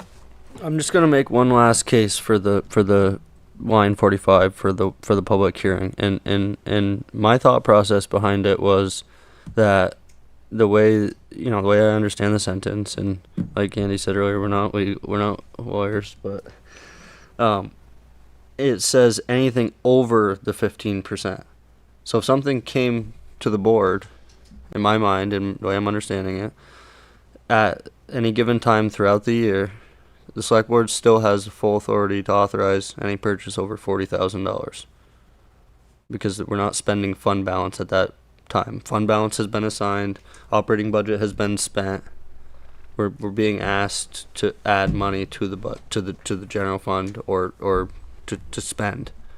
If staff recommends that it looks like it's going to fit inside the budget, we can still consciously make that decision to spend that money here or there for whatever reason it may be. And then at the end of the year, the way I see this is as that one time a year when we make the fund balance assignments over the 15%, once the audit's in, we got the final number, it would only be that one time a year that we would have to assign a public hearing. We recently did a fund balance assignment out of band, didn't we? It was within the last month, I believe. So I don't think that it has to be once a year. You don't have to make fund balance assignments outside of the band either. I mean, theoretically, you shouldn't be making any fund balance assignments until the audit's complete, so you know exactly how much money you spent out of your operating budget from the year before. That way, when you plan the next year's budget, you have accurate information. But again, my opinion, just wanted to plead it one more time before we went for a motion or no motion. Andy? I think we have to be free to be able to make fund balance assignments at any time because we need to be able to spend the 15%. That's a good point. Because if an emergency occurs and we need to spend some of that 15%, we need to be able to be free to do that in real time. Right. Good point. I didn't think about that. Ethan? But the sentence reads, unassigned fund balance over 15% shall be assigned as needed or as appropriate by the select board after a warned public hearing, preferably with the recommendation and support of the finance director and municipal manager. It doesn't say anything about money under the 15%. It only says over the 15%. Maybe that's a wording issue in that sentence, but that sentence specifically says over. So is your concern that We can spend the 15% whenever we want throughout the year. If we have an emergency, that's what it's there for. right? So are you saying that you think there should be a public hearing if there's an emergency and we No. want to dip into? And this sentence doesn't negate that either. The sentence is only for over the 15%. Right. I'm just trying to understand. Yeah, I think if we need to make adjustments and make decisions underneath the 15%, that money that we're holding on to that we've said is for emergencies and for unplanned events, that's a decision of the select board. They were elected to make that decision. But I think when we're talking anything over the 15%, the excess money that we've told the town that we promise, we plan to budget for that, an operating budget that's within, a couple percent, that here or there of that 15%, I think that's anything over the 15% should be the public come and have advance notice and say anything under it. Maybe we need to add a sentence that says specifically the select board has the authority to spend any money under the 15% at any given time of the year. I'd be happy to add that. Yeah, I don't think it's necessary because it's only, like you said, it's only over the 15%. That's what triggers the Public hearing. Yep. Andy? I think in an emergency situation, we need to be able to reassign previously assigned fund balance also. It's not just the 15% that we have to consider. It's all available, spendable fund balance. So we could reassign previously assigned fund balance in an emergency situation as well. If there's fund balance assigned to buy new doors for the library, we decide that that's not necessary, we got something more important to do, we can reassign that at any time. I think we need to have the freedom to do that. That's a silly little example, but no, those that you know, 600,000 or whatever we had that we had previously assigned for. We did this last year when we had money that was assigned for tax rate reduction. We reassigned that to capital. And that's not part of the 15%. That's a previously assigned amount. We reassigned it. I think we have to have the same ability to reassign previously assigned as we have to spend the 15%. So I'm not in favor of adding more onerous. But if it already has been assigned, it wouldn't be unassigned fund balance, which would trigger the public hearing. So then we can assign all fund balance to a project and then willy-nilly at our ease, just simply reassign it. That's what we could do to get around that. Yeah, I mean, I wouldn't support doing that because I don't think it's a very transparent way to do it, but. So I'm not going to support that change.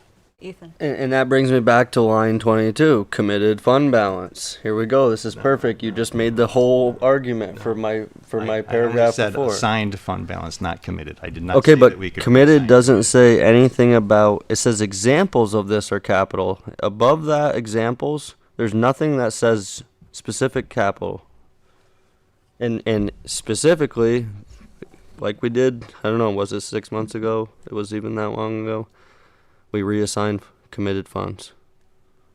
And I was told year before that we couldn't reassign it because it was committed, and then this year I was told that we can reassign anything we want as long as it's not restricted or non-spendable. That's exactly what I was told.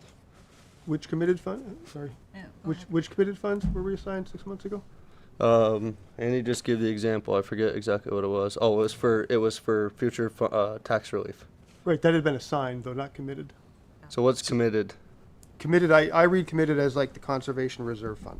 What's the difference? Conservation Reserve Fund, the voters have approved that. They have created the fund. They approved the initial funding amount that was in there. Now, when there's transfers from operating that go into the Conservation Reserve Fund, that is going into the committed account where that money is committed to conservation reserve fund stuff, like the policy you saw, the survey results we talked about earlier. Assigned is more the stuff that the select board does this time of year, when you assign some money towards, if you put it into capital, to me, that's capital's a committed fund. Once it goes into capital, it's committed to that part. If you're assigning it for the one-time reductions of the tax rate, or you're assigning it towards the 8090 Upper Main Street. That's capital. Capital. Right. So this does not back that up. Let's let Greg. Yeah, I know the argument. I've already had this, but there's no legal representation, and there was. It's whatever steers our boat for the day is the way that we interpret this. Committed And that's the is problem. If either the purpose, No. like the Conservation Reserve Fund, has been specifically voted on by the voters, or the funding mechanism, i.e. the capital tax was voted on. They don't vote on individual projects, but they vote on the funding source. Therefore, those are committed, but assigned is within our realm to assign them to individual projects. Right, but the voters did not vote to put that money in 8090 Upper Main Street, so that you just made my argument again. You guys Right, are 'cause they saying don't- one they don't thing vote- and they don't then vote saying on the the other. actual capital Exactly, plan, so we they should be able to vote on the- reassign it. What? It should be able to be reassigned by the select board who assigned it. And that's what it. No, he just said that that's Examples being of this committed because balances. it's going to capital. Examples That's the of problem. this are the balances in our capital projects funds, and then it specifically states the dollars in these funds are controlled by the select board, and that we can reassign to specific projects equipment by a Thank vote you. by the select board Thank you. Within the capital fund. within the capital fund. Right, can't to the take salt capital- shed. We can't You take could do that. capital I- and move it to I made that recommendation to take the money from 89 Upper Main Street, put it into the salt shed, and I was told that I could not because it was committed, and I will pull the minutes and bring it to the next meeting, but we can move on from this, it's fine. If that was me, then I apologize. And I'll Oh, probably I'm just saying, I keep getting different answers, and it all depends on what we're trying to do that day. And that's why I wanted clarity on it, and that's why I want a public hearing on anything over 15%. So people know where their money's going. It's important. I would like to ask the question. In the memo, there was some example language around the budget carryover. So Andy mentioned, like, you know, if there's paving that's being funded through fund balance, being able to carry that over from one year to the next. Staff has taken a stab at some language here to say that, you know, that shouldn't need to have the public hearing requirement, but I haven't heard that specifically discussed here tonight, so I'd like to get people's thoughts on that as well.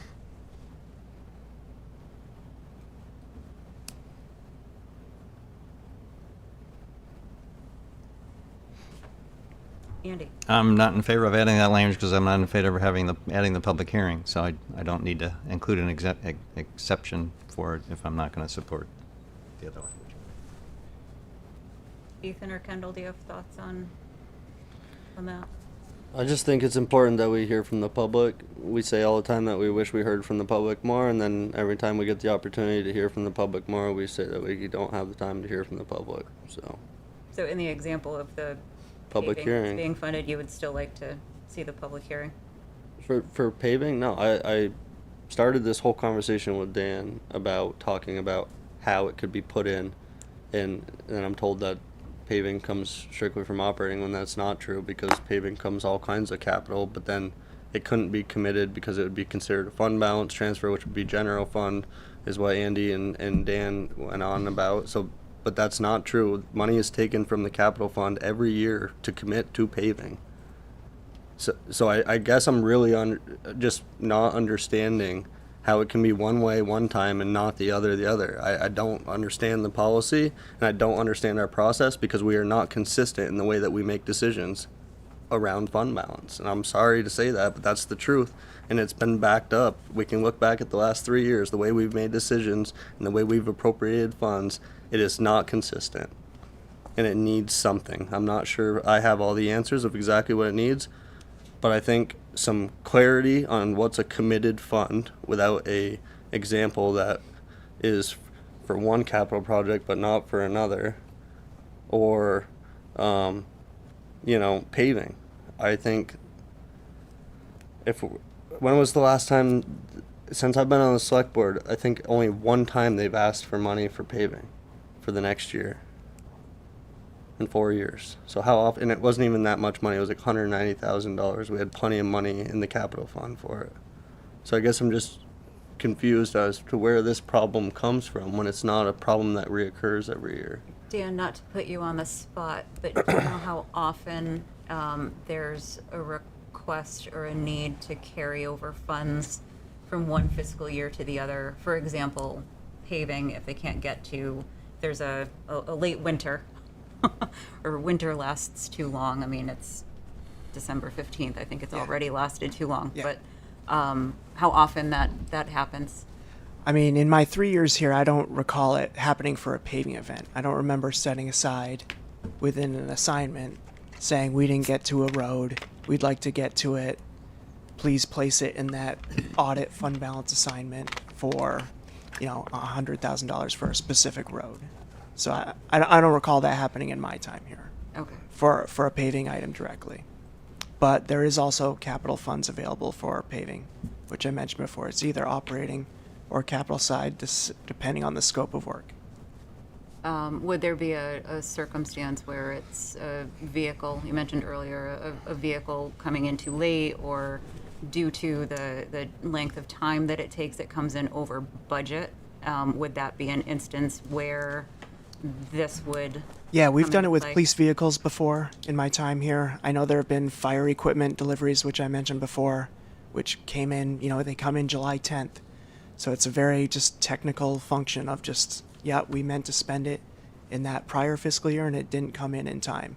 And, you know, it's not for an accounting, for audit, you know, we need to have it in hand, delivered on premises. And so that's where that distinction comes from. Thank you. Is there any other board discussion on the draft policy?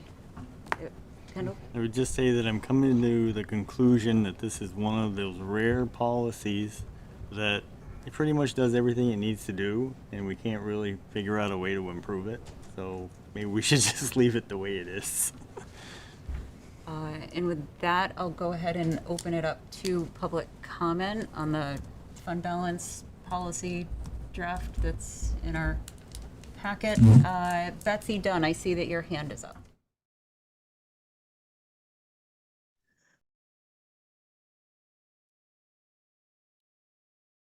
She unmuted, but then muted again. Unmute.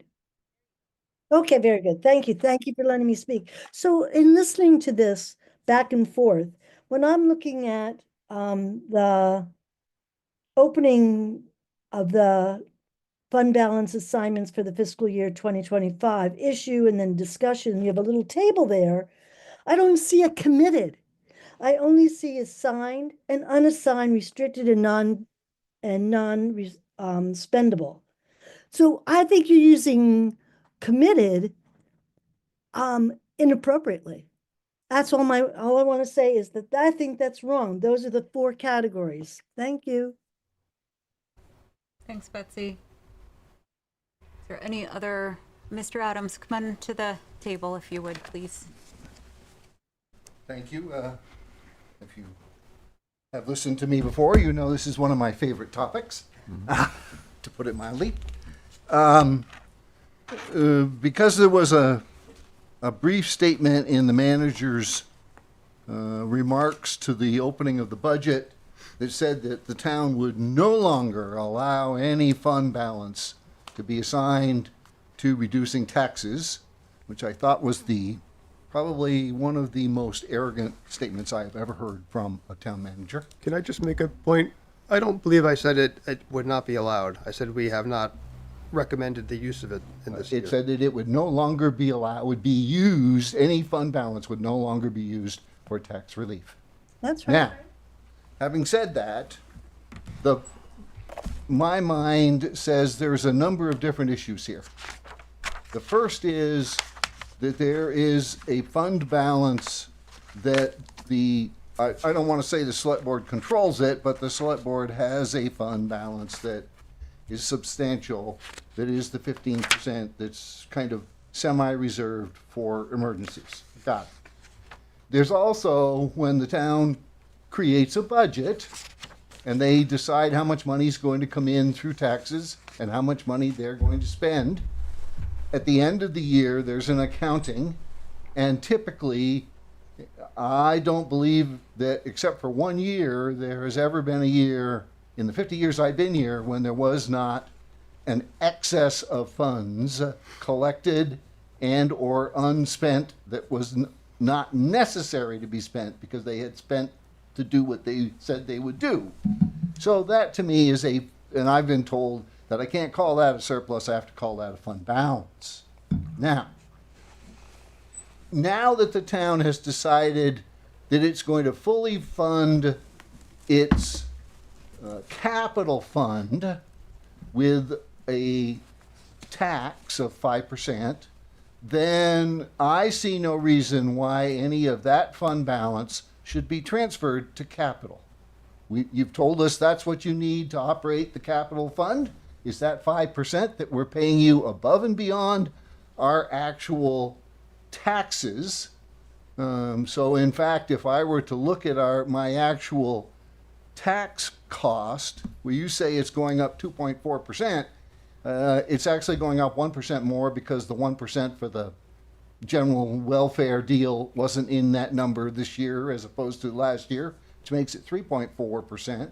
And then we raised the general fund budget, the capital fund budget by 2%. So technically, the budget went up almost 5% this year. And it's not 2%, it's 2 cents.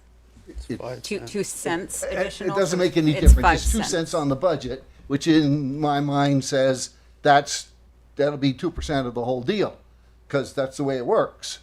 So now if you then say, okay, I no longer have to take any of this excess money.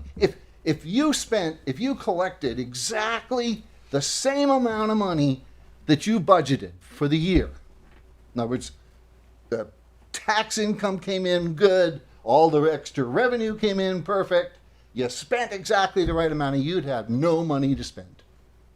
Because it's all gone. Your money's over there that you collected from capital, the money you collected for the budget's over there, and there's no money excess.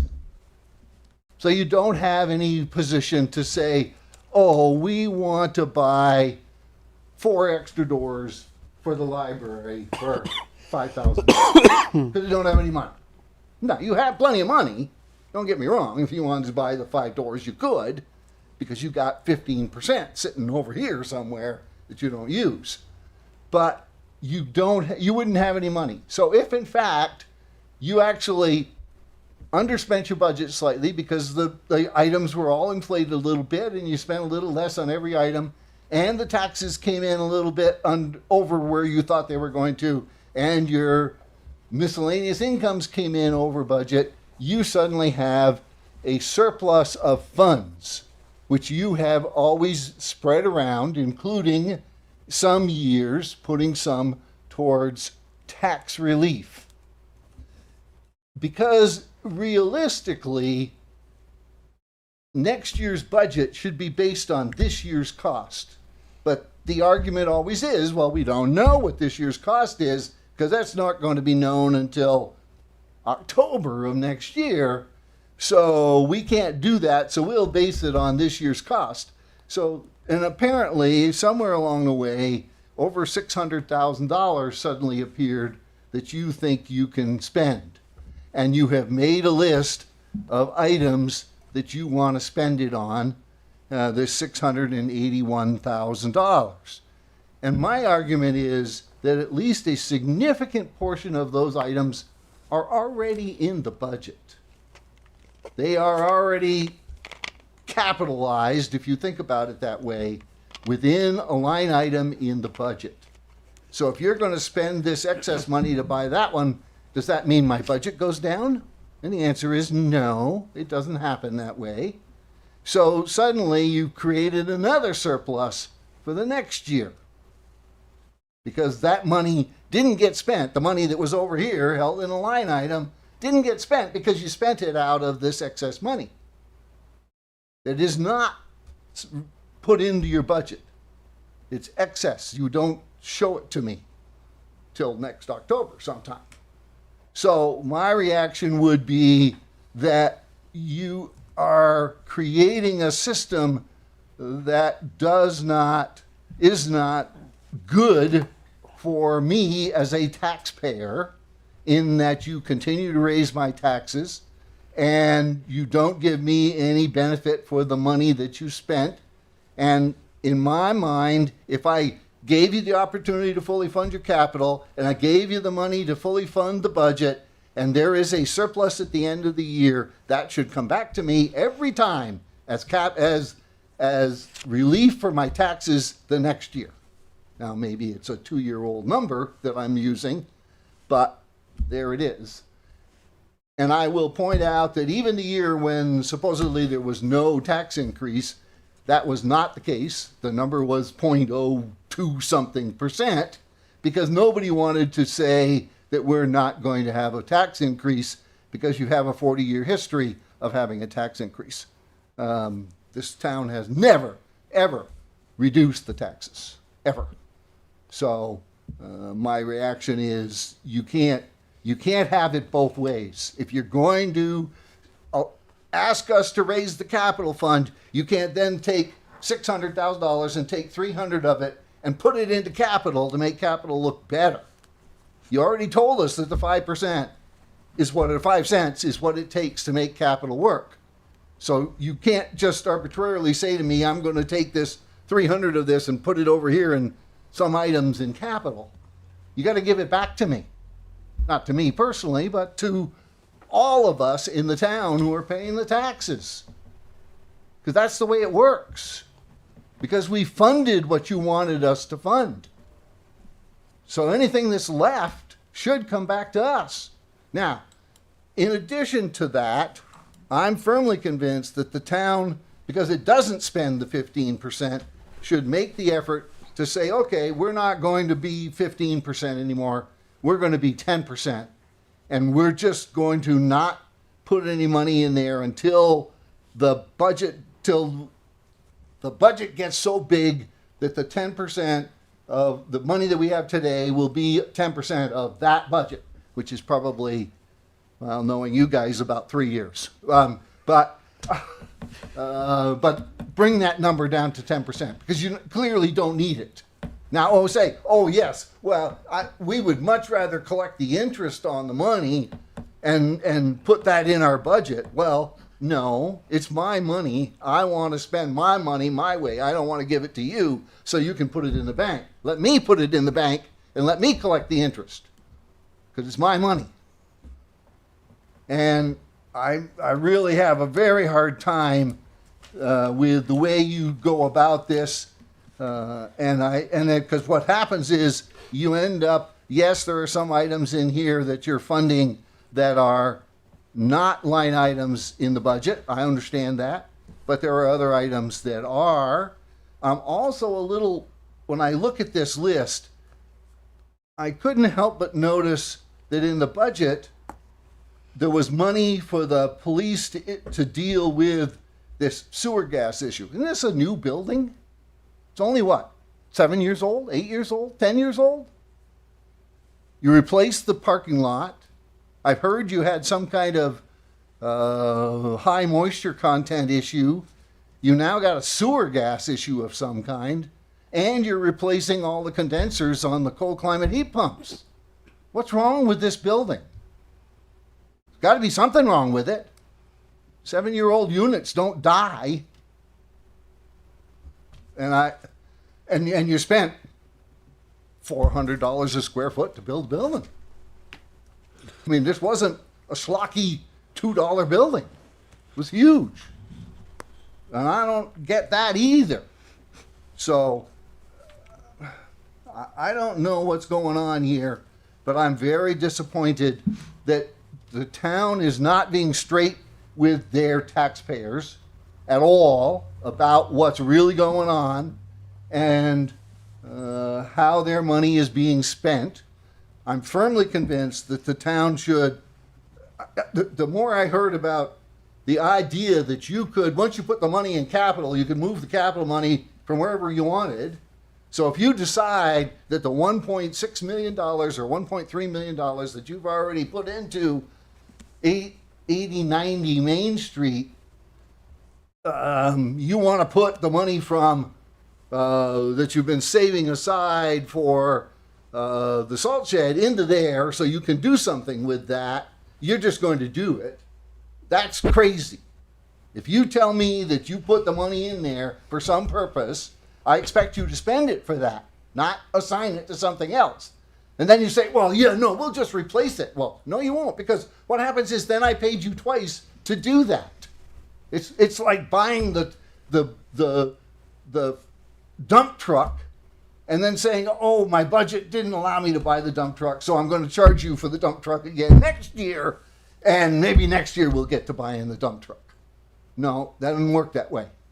You told me you're going to put it into the Main Street. I personally think you ought to put no more money into Main Street until somebody identifies for me how you're going to make Main Street work. I did the math. When the town and the village voted to build the new police station, the $7.5 million cost was divided amongst 20,000 people is $3.75. I'm sorry, $375 plus interest per person. Per person, $375. If you're not going to start construction for 4 years, it's $125 million to build that thing on 8090 Main Street. And by then, there's 10,500 Essex residents now. You're going to have 600 more, is 11.1. That means each person will be committed to $11,261 plus interest. Mr. Adams, Each. I'm going to ask you to keep your comments specifically to the fund balance policy that we're And so talking. what I'm recommending is that you stop putting any money in fund balance for Upper Main Street and spend it someplace where it makes more sense, and stop spending my excess money and by putting it into fund balance other than the 5 cents and the money that you get from that system. So that's where I am. I'm very displeased with how reckless you seem to be with my money, and I'm quite concerned that this is not being, you're not spending money irregardless of what it's going to cost to operate a $125 million building and buildings. Mr. Adams. All right, thank you very much. I appreciate it. And I do expect to see some kind of tax relief with my excess money.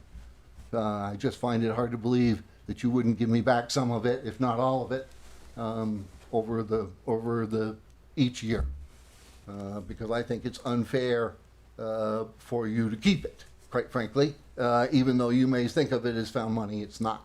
It's my money. Thank you. Thank you, Mr. Adams. Moving over to online, Lorraine.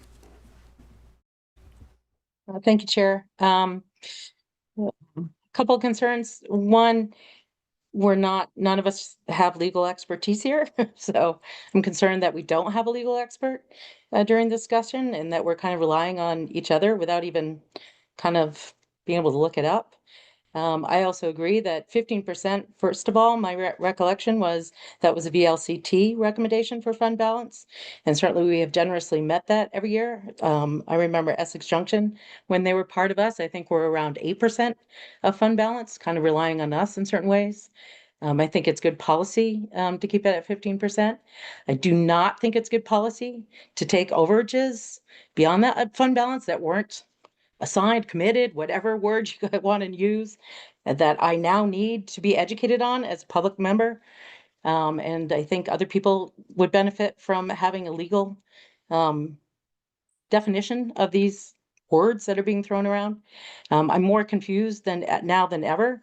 I do not want anything excess over 15 of that 15% going to any dream project or anything, because we didn't vote on that. We voted for the 15%, and on those other items, we did not vote that you guys can keep our overages over 15%. And that, with the local options tax now being looked at, is not a good feeling at all, because it feels like there is some movement to help fund Main Street, which may not happen. And that does not feel fair to the public, especially when I see the doubling over the last 3 years of the food lines at our local food shelf. Seniors are hurting. Single parents are hurting. Their rents are out of control. We need our money back at this time, and I would prefer to also invest my overage in the way I best see fit to make money, because I prefer to, I know how to make money on money.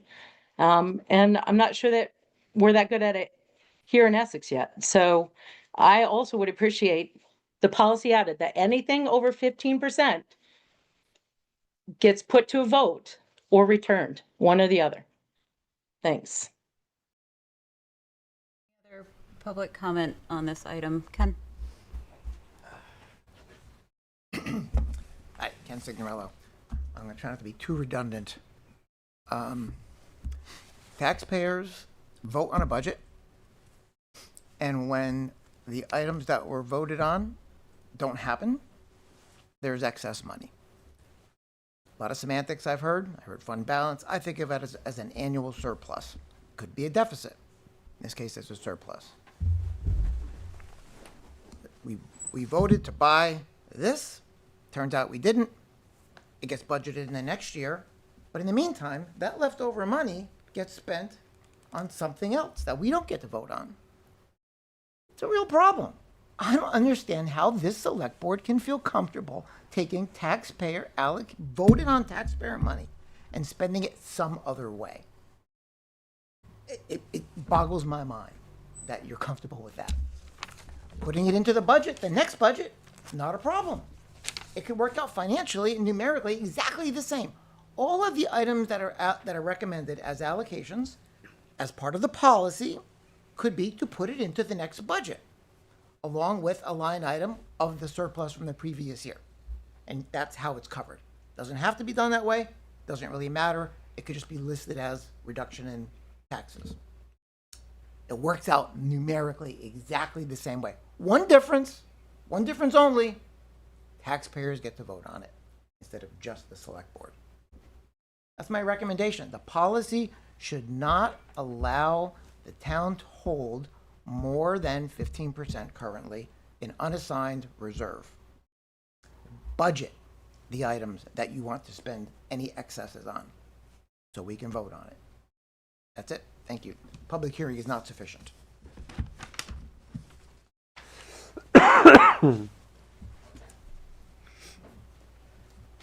Bringing it back to the board.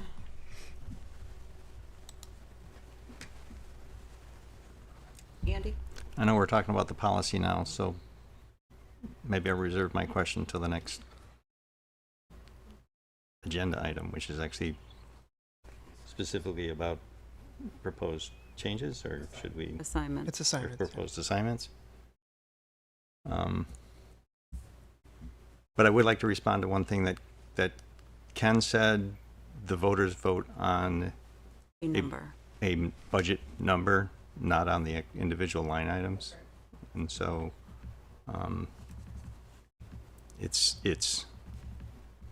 there's potentially an implication that we'll spend it the way we say we're gonna, but our charter allows us to move money any place we want within the budget or within our spending. So. Correct. And I would also point out that the comment was made that we shouldn't be able to keep more than 15% in unassigned. We can't keep more than 15% in unassigned. That's where the fund balance policy comes in, so that we don't. And if we do, it automatically goes to offset the operating budget, which is on, what was it, line 46. Yes, any remaining unassigned fund balance over 15% shall be used to reduce the general fund operating budget in subsequent fiscal years. So it has to be assigned, or it goes to operating. Bringing it back to the board. Ethan. I would move to table this for more information, especially legal information on the commitment. Bring it up at a future meeting. Has legal seen this policy before? I don't remember, to be honest. Andy? I'd like to comment on, I think, the incident that Ethan is referring to with regard to when I made a comment about committed versus assigned. My understanding or memory of that is there was money that was assigned to future tax relief, and my comment was it would be politically difficult to reassign that because we've already told the public that we're going to give it back to them in taxes. I did not say we could not do it. I said that it would be difficult. It would be politically difficult, again, because we've already said it's going to go. And I think that's, I think I wanted to take money that we were going to give back to the taxpayers and spend it somewhere And we else. don't have to get into. so I don't want to get, but That's far-fetched. so I would like to see the sure please I find the will. minutes where that No was problem. said, and we can sort out where that was from. But I think that's what I'm remembering. Okay. So there's no motion to table, but if no one makes a motion, I would move that we table the fund balance policy. there's no motion. Ethan's already got a motion. There's no motion on the table. But you have to, table. So if nobody makes a motion, it just, Didn't he make a motion? You don't. No. It's not a motion. I didn't make a motion. I said move to table, which is just an action that the board does by tabling an item. If I motioned to table, that would be different. But I said we move to a table, which is tabling an item on the agenda for a future meeting. Is what I said. right. That's an action that can be done by a member. It's a process thing, but you need to table a motion that's already on the floor. And since there is no motion that's already on the floor, there's nothing to do. So if no one makes a motion, this item sits and it should come back at a future meeting. Until that time, the existing fund balance policy that does not require a public hearing still stands. So just As it has. to make sure that everyone is clear on that. So, and I'm going to ask side conversations to please halt. I'm having a very hard time keeping track of what's going on in my brain. So this, I'm just going to put a circle around. There's no action on the fund balance policy. It stands as it is today. Moving on to 6G, discussion of draft fiscal year 25 fund balance assignments and potential action to warn public hearing. Again, we're talking about fiscal year 25, which was 24 to 25.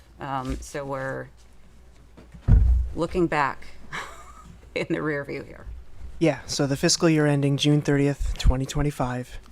As you can see in the memo, there's a chart there that describes the non-spendable and restricted items. Non-spendable items are made up of prepaid expenses and inventory where items have already been paid for and or delivered. Restricted items include things like reappraisal funds, opioid funds. So those are the first two cornerstones from the audit to say the select board, you really don't have any discretion because those funds are spoken for. The unassigned money, as you know, we've been talking about, it has the 15% verbiage attached to it here for fiscal year 25 based on our current fiscal year 26 operating budget of $16.3 million. So that's where the $2.45 million number comes from. From the audit, we're getting a total general fund balance of a little over $6 million. So the remaining portion for you to decide on is the 2.282721 that's listed under fiscal year 25 in that chart.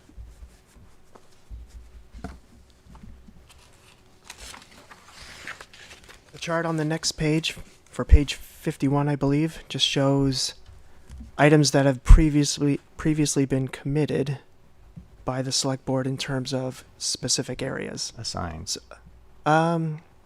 Previously committed funding areas, committed, assigned, previously yes, assigned. Yes, yeah, I'm sorry, you're right. Yeah. I'm sorry. No worries. Spoken out of turn. So these should be familiar items for you. They show up in our audit report. There's economic development items, planning fund, accrued retirement benefits is kind of an accounting thing based on our employee profile and potential retirements of people over 55.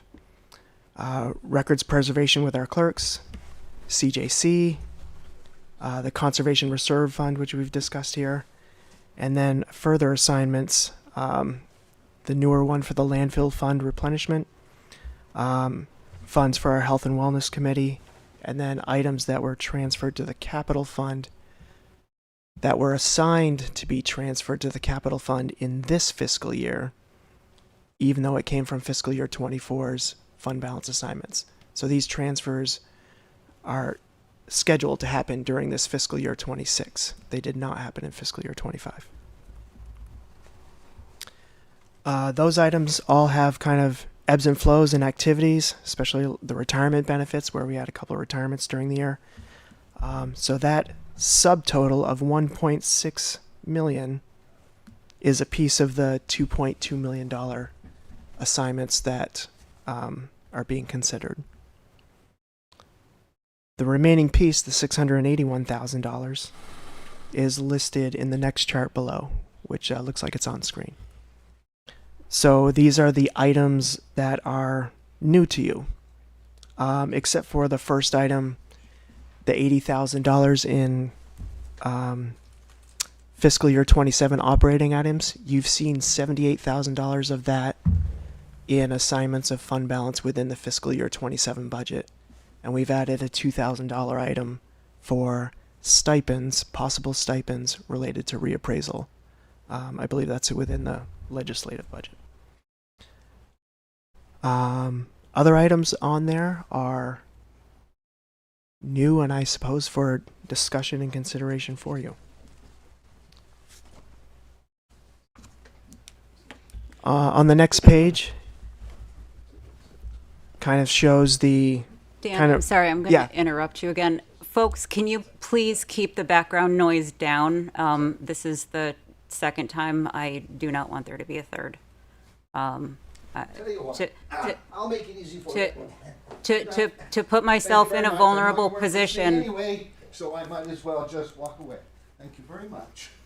For some explanation, I have a medical condition that makes it very difficult for me to pay attention when there is any background noise at all. I apologize So, for getting in your way. thank you. Have a good evening. Theon, go ahead. I'm sorry.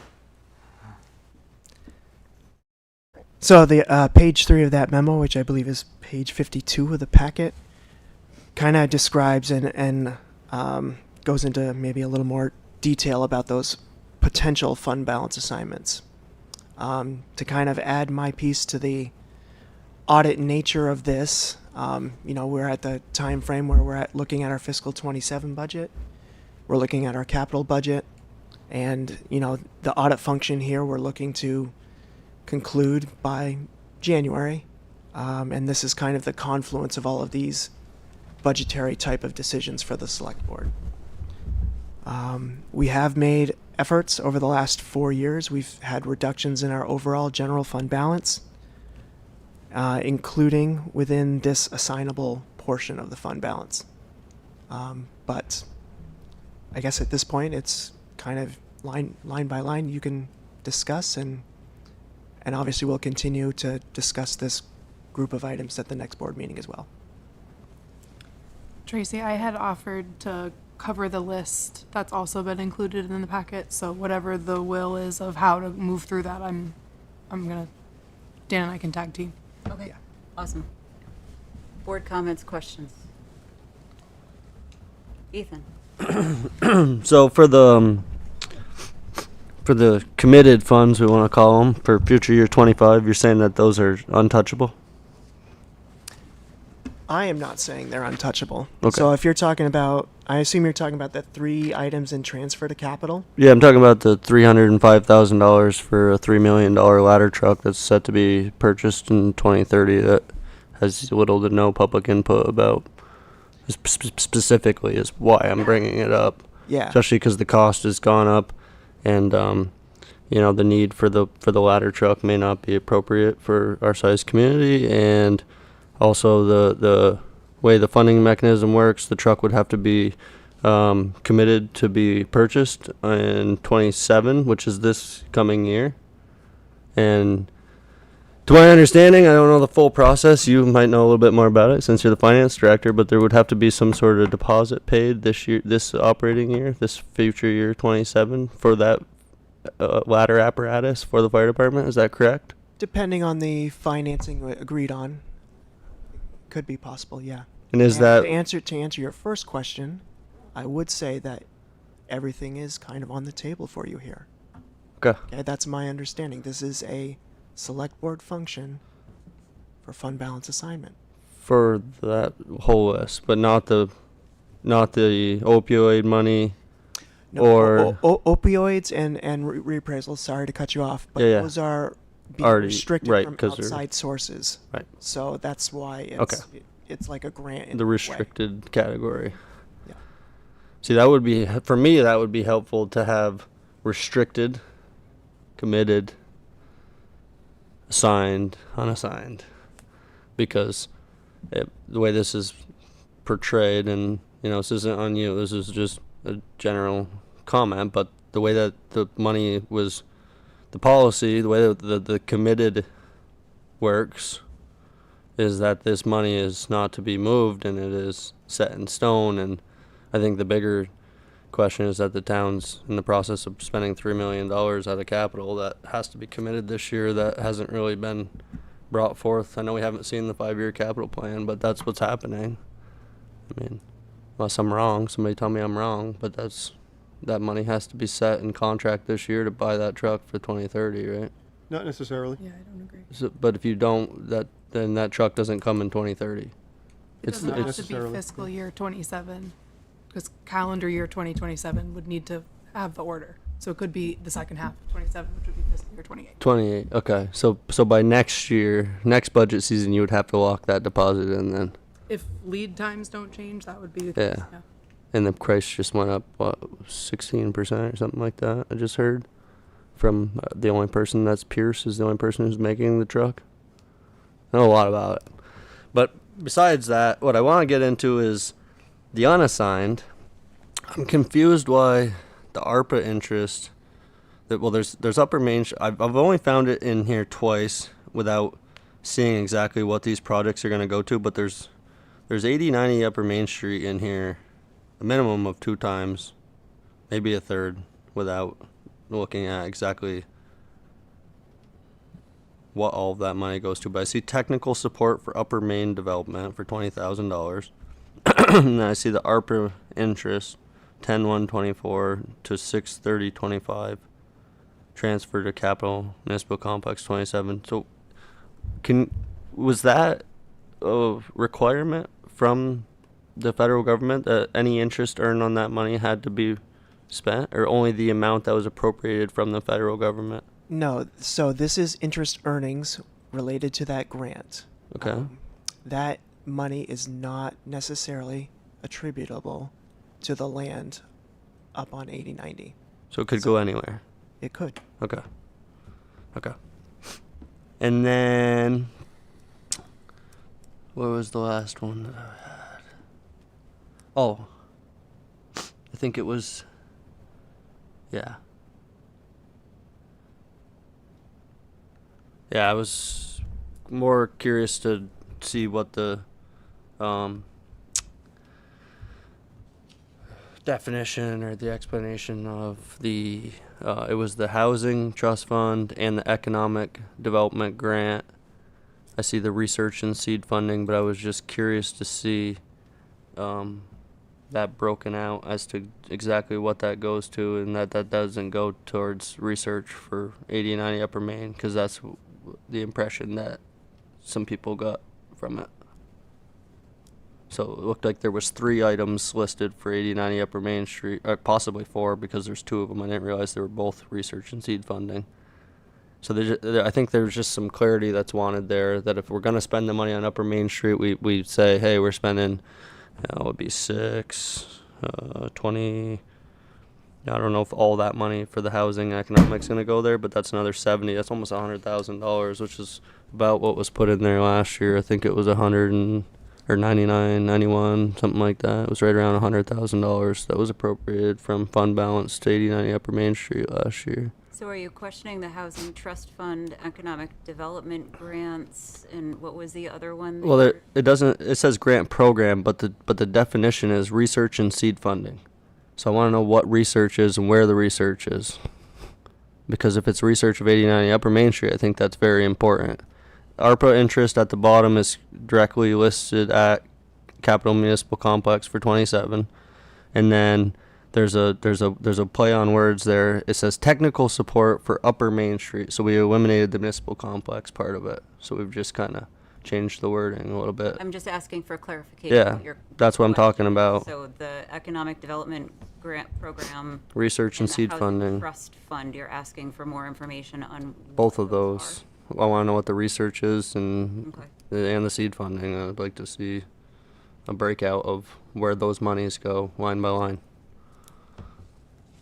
Sure, so I'm happy to speak to those. First, I'll start with the Housing Trust Fund, simply because it's in the first on the list of the ones that you've just named, Ethan. So the second item that's under this item G in the packet goes into descriptions of each of these projects. Under Housing Trust Fund, it's explained that the Housing Commission has been interested in finding a meaningful way to support access and affordability of housing to Essex residents. And so the conversations that have been happening behind the scenes of how can we support them in doing that, and in meeting with their staff representative and hearing from Anna, who's the chair. A housing trust fund might not be the best name for it. I'll certainly give you that. But the idea is to provide financial support for folks who are looking to purchase a home in Essex or a rental. Maybe that's an option.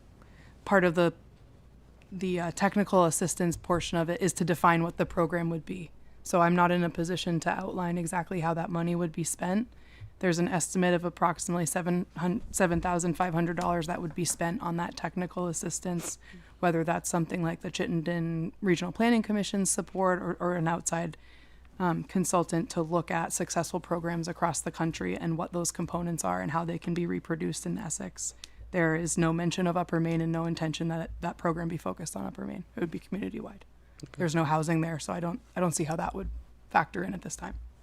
Well, it's been publicly stated many times that the town would like to enter public-private partnerships and build affordable housing, so I think it's appropriate to ask the question. Sure, absolutely. But there's no intention of connecting it to the Upper Main Street Municipal Complex. I think the hope would be to work with the Housing Commission and identify the path forward and how the money would be spent at that time. I can't give you more specifics. No, that's on fine. Exactly Thank how you. the money would be used. There is also a note in there about should that technical assistance and the Housing Commission's experience ultimately end up that it's not a viable option or doesn't make sense for Essex for whatever reason. The hope would be that that money could remain with the Housing Commission to support some housing initiative, but any pivot in how that money would be directed would require select board approval.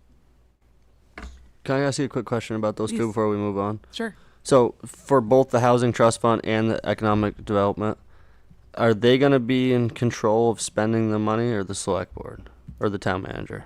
So I can't speak to how the programs would be structured. The funds, general though. idea, or the Like who has fund, who has control of spending the funds? I know can't answer that. you That would can't be answer part that. of the program definition. And who decides the program definition? I think the goal here would be for the Housing Commission to be notified they were given an award, if that's indeed the will of the board, and then they come back to you with a recommendation, and you folks decide, do we adopt the program? Do we not want to take your advice and tweak the program? There's no intention that they run a program with this money without select board involvement or oversight. Right. I do think if the I think Karen, it was up to 7,500 for the technical assistance. Yeah, it's an estimate. That I would be comfortable with letting. It's the community development department that staffs the housing commission. 7,500 is well within the threshold of a spending for a department head. If the select board approves the commitment of this funding to Housing Trust Fund research and seed funding, I would have no issue with staff working with the Housing Commission to process that funding.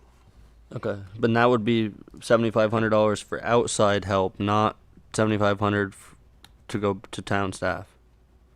Right? That we would hire some other consultant, and we wouldn't use that money. Used to pay staff. Well, I know how a grant works, so like if we're not thinking in our minds that if the staff does No. the work, they're gonna try to get the $7,500. That was not the intention. Okay. It was for outside help. Okay, so this is why I ask, because it's not very clear the process in these two, the definitions, or it's a big run-on sentence, really what it is. But so the goal is to have both Economic Development Commission and the Housing Commission to come up with a plan, present it to the select board approve it, and then that money if it's used in full, it goes back to those two to be spent. So the idea, I'm sorry, Greg, please.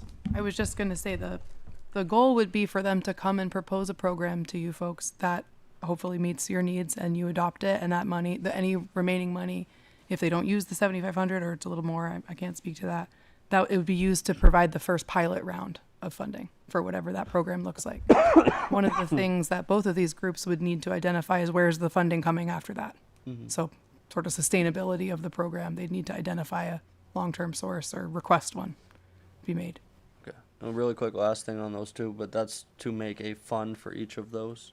I know the Economic Development So with already has a fund. the housing fund, again, I'm not sure trust fund is the best word. It's just housing assistance of some kind. Yeah. So yes, there would need to be a fund created for that. Okay. With the Economic Development Grant Program, actually earlier in Dan's presentation, it's the first one listed under committed, that there are some monies that have been set aside, I think probably for over a decade now, to support economic development that haven't been put on the street. And so the idea would be to revisit that program, and there actually were guidelines adopted on what to do with that money, Okay. and see whether those can be revamped to sort of embody this program that we're talking about. So Perfect. Thank you for that clarification. Did I give enough on the economic development? Yeah, I'm I good on think both of those. I just wanted to know what the process was going to be there. If Sure. it was just call it something and not really a plan. But I'm happy to hear that's going to be in control of the commissions. Sure, and of course you can place whatever restrictions on it that you'd like to see. Yep. There was I can speak at least a little bit on the upper main pieces because I've had to wrap my head around it too. So we'll get into capital, so I won't speak to it, but there is a recommendation in the capital budget about how to assign interest that's been generated from the capital budget, and the upper main factors into that. So when you said there's three things, that I think is one. The third we can must touch be. on that on the next item. The ARPA interest, my understanding is this is money that wasn't spent upfront on the land purchase, but probably worked with to support Stantec's time, and that was invested until it was spent. And that $6,000 represents the sort of dwindling interest proceeds that we've gotten from that money as it's been drawn down. And so that 6,100, we spoke about this at one of our prior meetings where I had actually folded that number into the starting fund balance for the municipal complex. But instead, this is the appropriate way to do that. This is the mechanism by which that would take place. So that is speaking to that small piece of interest income. And then the technical support for Upper Main. Staff talked a lot about how to handle Upper Main items given the other ballot or other agenda items that we'll talk about later tonight. And ultimately, it is a priority on your work plan. So we have recommended that there be technical support provided for staff should that project continue to move forward. Because it's a heavy lift and staff doesn't have the capacity to manage that fully in-house right now. So that would be helpful to be able to have a little bit of extra firepower under that initiative should the board feel sort of more collectively to continue to move it forward and possibly hear from the voters on that. I don't know. And Does that give enough on the upper main pieces, or I can Yeah, just a speak more? question on the upper main though Sure. about the interest because Mhm. It was my understanding that the money was basically fulfilled to its fullest when we finished the purchase of the land, the appraisal, and the original agreement with Stantec.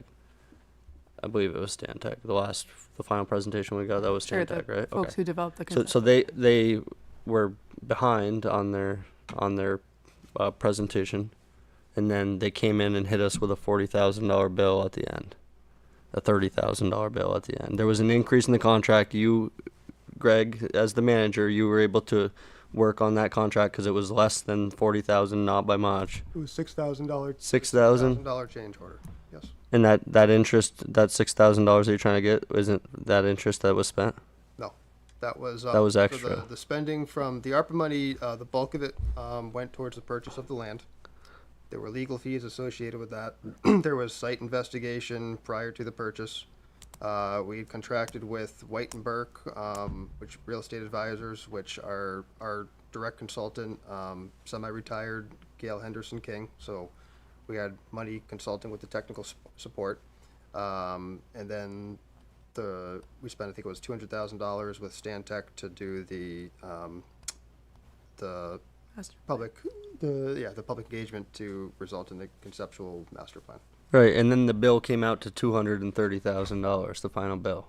So how is it 200? How is it only 6,000 if it was approved at 200 and then the town manager spent 230?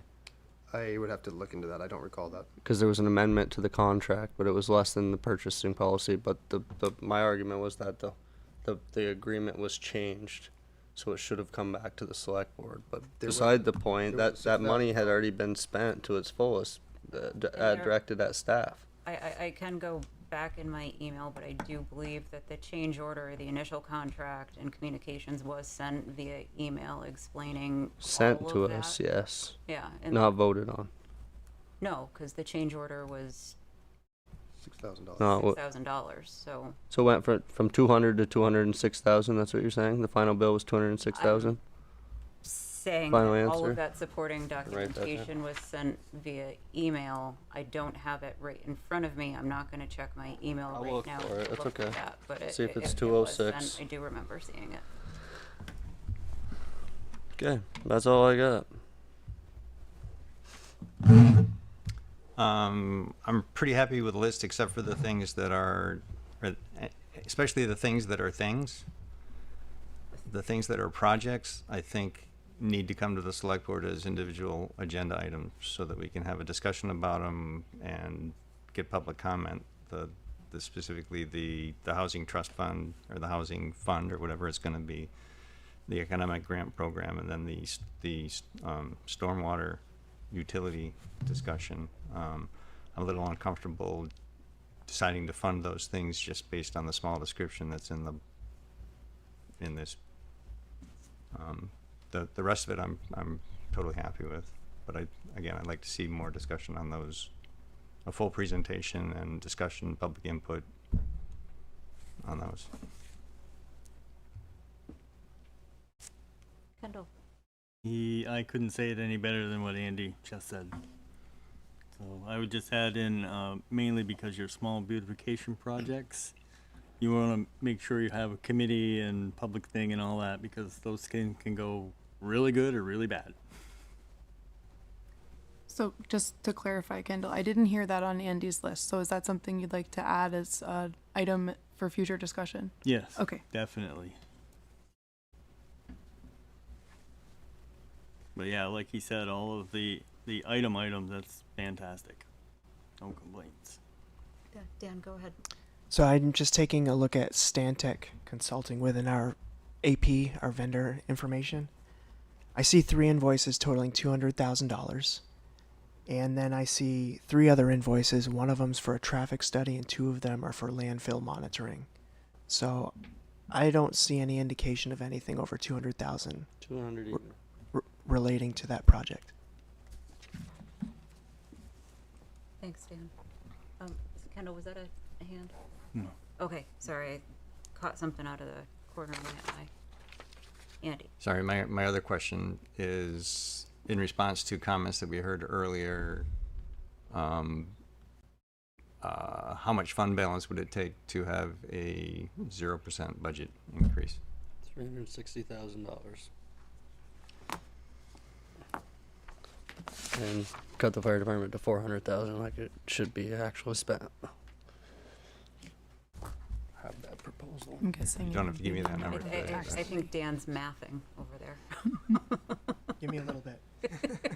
I see a hamster on a wheel. And I mean no disrespect by saying that. Tracy, is there any desire to go through this list? Because I'm happy to speak to. The number changed. I don't want it to just be limited to ones Something wrong. folks have questions about in the event that. Yeah, would folks find that helpful to go down through the spreadsheet list? I think that would be helpful. Okay, if I can keep it very brief, but just in the event that, folks from the public didn't have time to look at this quite long list here. So the first is the fund balance items that have been included in the fiscal year 27 budget. These would support one-time expenses, including things like a salary study, tables for the library, etc. I think this may have been the conversation referenced earlier. We did speak with the police chief recently about the purchase of body cams and tasers, and there would be a fiscal year 26 expense that would be offset by an assignment of a little over $10,000 that we're proposing. Next is the Indian Brook Dam. So we are in the process of signing a $94,000 engineering rehabilitation assessment contract that you approved at the November 10th meeting. And essentially we're asking for funding to replace that number. That would bring the total amount in that fund to $200,000. We don't have a sense of what those repair costs are going to be at this time. And so we're just trying to keep that whole in terms of moving forward. So that assignment is for. The next one is an exciting one that Parks and Recreation has been considering for some time, which is the installation of an automated gate at Indian Brook Park. There are a number of reasons that would be beneficial for both the public and for town staff and for wildlife. First is by being able to restrict access to the park. This is a police and public safety concern that they were very supportive of seeing this improvement on this list for that reason. We also have the potential to collect revenue year-round from folks who are supposed to be purchasing a pass. It's also an important issue in my perspective for equity. If we are not enforcing that year round, there are folks who are accessing it who are paying and folks who aren't. And that discrepancy is a concern. The next point I wanted to make about that is the ability to protect the environment. So we had talked with Hans and Harlan. Hans is our new trails coordinator, and Harlan is the Parks, Trails, and Open Spaces director for Parks and Rec. And they had talked about how important it is to take folks off of trails at times where environmental concerns would lead to damage or degradation or water quality concerns or other reasons. So there's potential to be able to actually do that, whereas now it's sort of on, Scout's honor. There's also the potential to reduce staffing. Currently the gate is manned by a couple of folks who also provide other support on site. So I raise that as the potential for something that would be evaluated if this were to move forward, but wouldn't promise it because there are other uses for staff at Indian Brook Park that would certainly be beneficial for folks using that space. Next are some traffic signal improvements. So this is an expense that would likely be in fiscal year 26. Aaron and the Public Works crews are investigating how to fix the programming on those lights. They've done a lot of troubleshooting, and some of the smaller cost repairs have been ruled out. So this would help offset the cost of that will hit their operating budget. The next is labeled planning and zoning permitting software, but the hope of this requested assignment would be to do some consolidation of existing town software programs and also potentially support the community development department in moving online and moving the permitting process online. One of the goals of the select board is to increase access to information by having the permitting process play out in public view. I think that's an incredible step towards that. There's also many other benefits for folks who need permits from the town to get them from one place. And I also have a note in here about all staff using the same software provides some resiliency should folks need to take a leave of absence or be sick or get injured. There's other folks who know how to use that specific software and have access to that software, which is not the case all the time. We've talked about the housing fund and the economic grant program. I'm happy to revisit those as needed. There's a little bit of money in here for what I'll call cosmetic improvements at both Memorial Hall and then the structural improvements at Powell Museum. The needs associated with this project are coming out of capital, which we can discuss on the next item. These are more wants, and that's why they're showing on this list, because this, specifically Memorial Hall, is one of the only rentable spaces that we have that's of any size, that's indoors, and the space could certainly use a facelift in order to become an attractive rental space.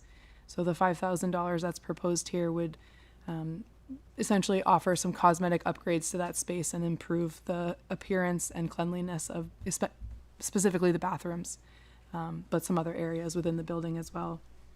Powell Museum we spoke about at the last meeting, where they need to flip the bathroom from the handicap space to the other side. There's likely some plumbing issues that are keeping that from being a functional bathroom, so that would support that pivot. We've also heard some concerns about the audio and the basically hearability of public meetings that we would like to address with an assignment to support some investments in whether it's microphones, whether it's speakers, other things that Town Meeting TV can support us in identifying the correct things to work with this system that can be run by staff, that is simple to use, and that's effective in making sure people from the audience can hear the discussion up front and the people from online can hear the full discussion, as sometimes the distance from the owl can make that hard for meetings that are not covered by Town Meeting TV.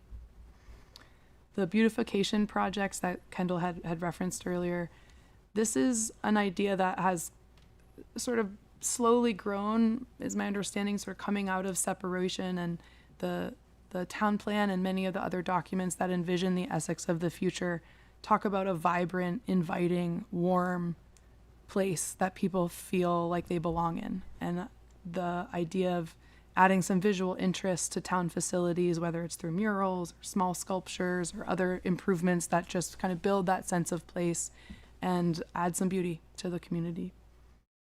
The Fort Water Tower is funded in the capital budget. This recommendation, after the conversations that we've had this fall with the Historical Society, They'd really like to get moving on that project. So you can see in the capital budget, it's fully funded. It'll take 4 more years to get to a place where we've built up a balance to execute the masonry repointing on the water tower. And this would essentially accelerate that by a year. So there was a comment earlier about why is the money going to capital? This is not a capital need. This is a judgment that the board could make to invest in cultural and historic sites in the community that are otherwise funded but could accelerate that process through this assignment. We talked about, oh, I'm sorry, I skipped the dispatch console. Excuse me, so this is, I'm still learning about this, so I might need the police chief for more context if I can't answer any questions that might come up. This is essentially the brain of our radio communications network. And so dispatch not only serves Essex Police as well as Williston Police, they also do dispatch for Essex Fire, Essex Junction Fire, Essex Junction Public Works, the town's Public Works. They do cover calls for Westford, and basically the brain of that radio system needs to be replaced. And we're working on a funding plan with those other agencies to identify how they can contribute to that. This would cover whatever the cost ends up being for the town. We're likely thinking about stretching that payment plan over a number of years because not all of those agencies we can count on needing that service for the useful life of the device, which is around 10 to 15 years. So that would offset the town's initial cost there to make that replacement. We talked about technical support for Upper Main. And then the stormwater feasibility study, this item is born out of the select board discussion about work plan goals that happened this summer, where the board opted to increase the priority level of investigating a stormwater utility from a low to a medium goal on the Public Works work plan. And this would support the eventual feasibility study that should be completed if the town is going to explore a stormwater utility. It would look at what's the need, what's the funding mechanism, what's the structural components of that program, and is it necessary? And so those are a brief overview. There's 2 more items listed at the bottom. We talked about the ARPA interest. And then the library grant, my understanding, Dan, keep me honest, is that this was a revenue collected in a prior year, but is essentially going to be spent this year. And so it would offset the expense of the ADA study that we have already heard a little bit about and we'll hear more about in a coming meeting. So I'll pause and take a drink of water. So I have a quick question. Sure. The items that are listed as having been incorporated or presented to the select board as part of the FY27 operating budget, if the board were to make these fund balance assignments, would we then see a drop in the FY27 budget that we're currently considering and talking about in relation to that? So I want Dan to answer that, Yeah. but I think the answer is no. So the connection here, and I alluded to this before, you've seen out of that 80,664, you've already seen 78,664 incorporated in the budget presentation, which we reviewed on December 5th. So $2,000 is an additional item potentially to cover stipend expenses for increased reappraisal activity, maybe contested reappraisal items. So that's the only addition from that December 5th budget, and that is represented in this kind of one-page summary, which I hope you received earlier tonight. Yeah, I guess my underlying question is, like, we would still see that expense in the FY27 budget, but Yeah. then when we also see revenue to offset that in the FY27 budget, so it would net to 0, so there wouldn't Right. be any. Yeah, those expense line items, if Okay. within the packet itself, you're already going to see, I think it's $40,000 within the legislative piece for the AFSCME study, and Okay. this $2,000 piece layers on top of that within that fund balance Okay. revenue. Okay, yeah. just trying to, understand Yep. the concern earlier that we're still collecting all of the money for it, even though, we're double funding it, so to speak, with taxes and fund balance, but it actually nets to 0. Yeah, this is outside of tax collecting. Decides to allocate fund balance to it. Yeah. Okay, thank you. Ethan? That's true as long as it's taken out the following year. Because Because it is built into the budget. So if it's not removed the following year, it is technically built into the budget. Yeah, I'm just talking. So it would have to be removed the following year. By removed, do you mean spent? No, I mean the revenue is going to be gone, and you're going to have a line item for the, like let's use the tables for example at the library, right? $7,500. There's a $7,500 revenue in there, but they inflated supplies to 14,000. So next year, if it goes back to 7,500 or 6,500, sorry, excuse me, then that's true. But if it doesn't, then next year the revenue goes to zero, and The supplies line stays item at related. 14,000. Well, that So then you have a supplies line item should be 6,500 staying at or $14,000. $7,500 increase, right? So that's that is true, but it has to be removed and successfully removed. And over the years with staffing positions, there's been fund balance used to do some part-time staffing, and those positions have been decided by the board to stay. So it is a valid concern that sometimes when money gets put in the budget, it's not removed, and then it's funded by the taxpayer. That has happened here in the town of Essex. So just a little clarification of All right. the other well, side of I that. hope not in my time here. Oh, I me think- too, but that's how we got 2 FTEs this year. So last year, I should say. It was last year. Sorry. Go ahead. Just a point of clarification, we didn't use fund balance for those positions. They were proposed in the budget. And In the middle of the year, with fund balance money. Yes, you're right. I don't. It was the middle of the year. I mean, I Okay, must be so- making stuff up So left and in right. the interest there's- of time, because guys it's are 9:15 and we still have 7 items left to go on our agenda, we're talking about the proposed fund balance assignments for fiscal year 25. So I would like to ask if there are any other board comments or clarifications on fund balance assignment proposals for fiscal 25. Kendall? The only question I would have is, the capital transfers, are those sufficient? It's the capital program's coming up, but, it has been a concern of mine that we've been a little bit short, and we've stated we're gonna find it from other places to make that little bit up. So I just wondered if those capital transfers were sufficient. I mean, I think you'll find that those figures, they're embedded in the capital proposal, and our capital budget is sufficiently funded with the assistance of these types of transfers. That goes for fiscal year 27 and extending out to a 5-year plan. Okay. Thank you. Okay, if there are no other board comments on proposed fund balance assignments, I will open it up for public comment.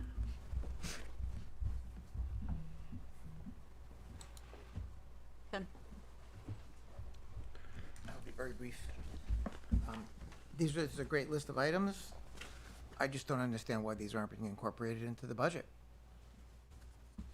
And then offset with the surplus from FY 25. I'm baffled.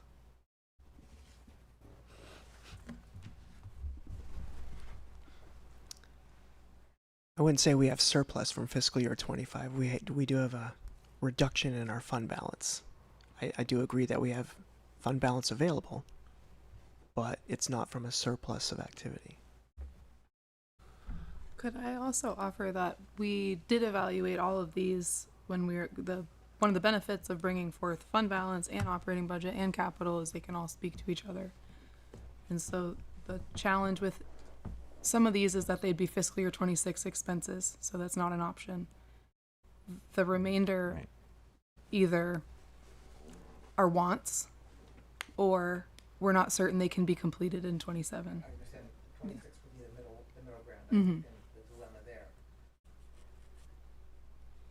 So that's why they didn't show up in the budget, is because we're not sure they were going to be spent. Or can't be put into the 27 budget. Correct.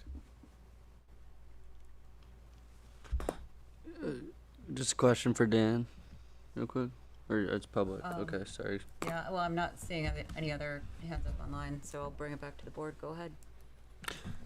The reduction in fund balance, wasn't that the restricted money that was spent for the appraisal? To some degree, yes. Okay. I mean, there's a lot of things that help reduce it. But the amount that we accrued year to year has only gone down. I think last year we were 860, right? We were only 680 this year. So, I mean, I did not get into the numbers deeply on the changes in fund balance over the years. I do have a spreadsheet that does kind of support the last landing spots for fiscal 21 through 25. I can kind of run through those if you'd like for the assigned numbers. They're all over. You don't have to go through them all, but they're all over $500,000, correct? Yeah, all these Okay. assigned numbers, yes. That's plenty. Okay. Thank you. Fine. So back to the board. We have discussion of draft fiscal year fund balance assignments, potential action to warn a public hearing. What is the board's? It's not I'll speak warned. to the public hearing piece. That was putting it in there just in case you adopted the policy earlier and wanted to warn a public hearing. So with no change to Okay. the policy, I don't think that's relevant anymore. Okay. So Ethan, go ahead. Yeah, the memo, if you look at the memo, if we all go to the memo here and look at it, there is no action Yeah, that's where I was going, Okay. is that there's. for discussion and My next informational. question, my next statement was gonna be with no potential action to warn a public Okay. hearing, and no other board comments, I'll close out this discussion item, and we'll move on to 6H, discussion of draft fiscal year 27-31 capital budget program. So I think this will be another Dan and I tag team. Dan and his staff have done a fabulous job tracking down all sorts of things that have helped build out this fund. So Dan, I'm happy to start, and please chime in, keep me honest here. Mhm. So the 5-year cap, just sort of stepping back, it's called a 5-year capital plan, but all that's requested from the select board is the next annual year's budget. So the following 4 years are intended to be a preview of planned projects, and upcoming expenditures, in this case of equipment replacements. And so I'm just going to jump to the portion of the memo that talks about some highlights, and then we can go through the projects that are proposed for 27. One big change is the extrication or removal of trails from the sidewalks and path group and pulling that into parks. That's a parks function. And with a trails coordinator dedicated to that work, that's where that responsibility should lie and should be eligible for use of impact fees. And therefore, parks is a more appropriate place for it to be landing. It was replaced by bridges, which we've discussed a little bit here. The town's responsible for 3 bridges in the community. It seems fortunate that only minor repairs have been incurred in the last decade or so, but we should start putting some money aside to build a fund capable of handling repairs if that's necessary in the near future. Buildings is an area that's significantly more detailed than in prior years. Our buildings manager, Sean, has gone and done an inventory of every town facility and identified the needs that are associated with keeping it up, making sure it's safe, or adding some operational efficiencies. So there's a lot more detail in there than there has been in prior years. Excuse me. Public Works and Fire are still in there with the replacement schedules that they'd had previously, and we've modeled a parks maintenance equipment replacement program on the sort of similar tenants, the 3% increase and roughly 8-year life depending on the piece of equipment. We've talked about the Indian Brook Park gate. If folks want to learn more about that, we can talk more. And then with regard to Upper Main Street, so again, kind of referencing my comment earlier, staff talked a lot about how this should show. And our work plan involves continuing to advance this project. And so you'll see, maybe I can share my screen here just so I don't have to have folks try to hold that information in their head. But with regard to the municipal complex, the question in front of the board that we'll discuss a little bit later is if we're interested in using some grant funding that we have available to us to move forward. And this assumes that the board will stay on this path of being dedicated to advancing this effort and moving forward in the next 3 years with the design of public right-of-way infrastructure for the sort of initial section of the site to be developed. So you can show we're forecasting, consistent with the memo that we presented earlier this year, The monies are split between water and sewer for the first 2 years. You're seeing just the municipal complex capital funds portion of the first 2 years of costs. And then the assumption that's made in year number 3 is that the $333,000 a year that's expected to be the cost in that third year split between the municipal complex and some other fund. I'm not sure what that fund is now, given that it's fiscal year 29. But that's the sort of stress that we placed on the municipal complex fund in the capital budget, excuse me. In 29 and 30, the design for the first building, after an outreach effort to identify what that preferred building is, that design process would begin with the hope that construction begins in 31. The idea is, of course, there are a number of improvements that need to be made to the site to get it in the position to perform construction. So the first year is expected to be sort of grading and clearing, grubbing activities associated with site preparation. The thinking behind packaging right-of-way design with the building is the hope would be that the road goes somewhere, and the idea that it's done piecemeal leaves the town at risk for support to wane for the project and a road to exist without a function. And so I think the thinking currently, which may change as time moves on, is that the roadway and a building possibly need to be developed and presented together, maybe not funded together, but at least developed and have plans in hand that speak to both of those things and how they can be designed. So that's the sort of highlights. I'll pop to the page that goes over all of the projects that are planned for this coming fiscal year and stop on that for a minute. If there are specific projects, I'm happy to speak to them. We've talked about a number of them. The one thing I will just offer proactively is we are showing the salt shed as being fully funded. So there's not a recommendation that additional funding from, for example, a fund balance assignment be dedicated to that project. It can be supported by the buildings fund as it stands today. So I'll stop there and see what I can answer. Clarifications. Keith? So, with that being said about the salt shed, can we fix that problem now instead of waiting? So if you bear with me for just 2 seconds here, I'll go to the buildings page. So, sorry, there's a lot on here. Can you see all of that? Yeah. See if I can. So you can see that construction is planned for fiscal year 27. For 27. Mm-hmm. So this is in current year 26. We're working on finalizing the design. And so that's the best construction estimate we have at the time. But once we have that design in hand and we have confirmation we don't need any additional permitting that is outside of the current thinking, we'll be able to move forward.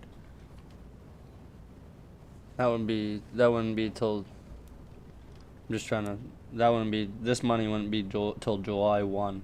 It would, yeah, the money would be available. I can't speak to if we would start Right, no, July I 2 know. or I'm it just could thinking even be the following money-wise. summer. Yeah. The money-wise would be July 1. Correct. Of And- 27. And we would already have paid for the design. Or I'm sorry, of 26. 26. Oh, right, July 1 of 26, 20. Okay. Mhm. Okay. And we would already, that is already, the design's already paid. There's money in the capital fund for Now. the design. Yeah. It's not done, so it's not paid, but right, yes, but that it's covered. 320 covers the remainder of the balance. Yes, the 640 is a construction cost estimate. With the 320? The 320s, there's 2 subsequent years of 320. That total 640 Oh, is the construction cost. Okay. Yeah. So engineering is so you're not covered gonna have the elsewhere. rest of the money until 28. So it would be July 1, 27. Yeah. Yeah, so Okay. this is going to be a substantial project that will likely take the whole construction season, so it'll span 2 years.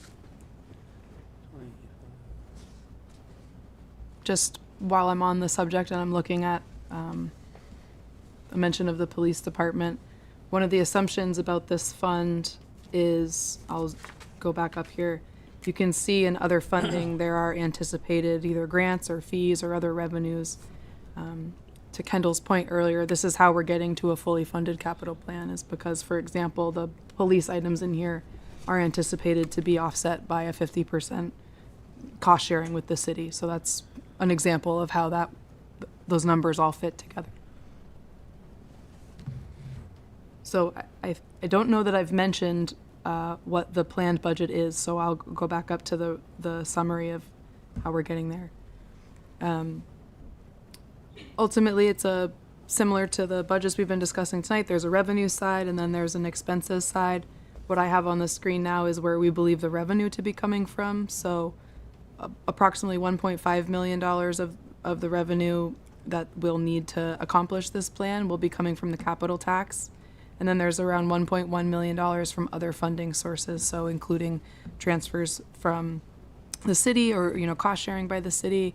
There's also grants from either state or federal sources incorporated here, including the design of the Route 15 path that we talked about earlier or not earlier, but in a prior meeting. So there's some significant assumptions of state funding there, given that grant award.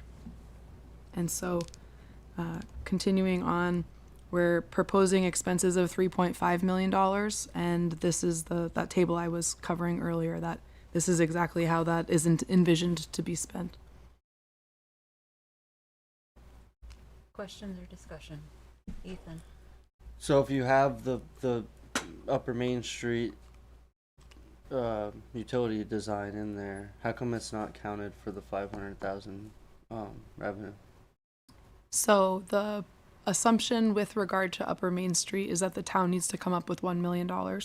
That's split over 3 years. So each year we need to come up with $333,333. And so the first year we had proposed the significant portion of that be by water sewer and the remainder covered by this fund. Similar the following year. And then the third year we're assuming half of that 333 would be provided by this fund. So it is incorporated in the sense that we're only raising what we would need for our portion of that program. Isn't Does it that a make sense? reimbursement grant though? It is a reimbursement grant, yes. So But you can reimburse as you go. It's not just okay, when you it's get not done. a whole Mhm. reimbursement. Mm-hmm. So you can reimburse periodically as you incur expenses. You don't just spend the 1.5 million and then get $500,000 back. You could, but we wouldn't. I could say too, we would, like we did with the LDS stormwater conversion pond, we would invoice probably on a quarterly basis and definitely on a fiscal year ending basis, just to have the true amounts in the fiscal year so we can show the revenue to the extent of expenses for a grant related item. Anybody else have any questions? I got more.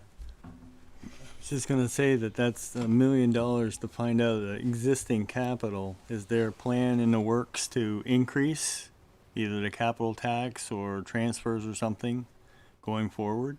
Because you've got to rebuild those funds that you're gonna take it out of to cover it. So at this time, we don't have any plans to go beyond a 5-cent capital tax, and we don't intend to restart the process that's kind of been eliminated of eliminating operating to capital transfers. We've eliminated that down to a 0 number for fiscal 27. I would hope that we run the two budgets truly distinctly. So really, your only option to build that back is to increase the capital tax again? Would that be pretty much how? I mean, you're pulling $1 million out of your funds for a new project, so there should be a revenue source that either replenishes the funds that you took it from or funds it.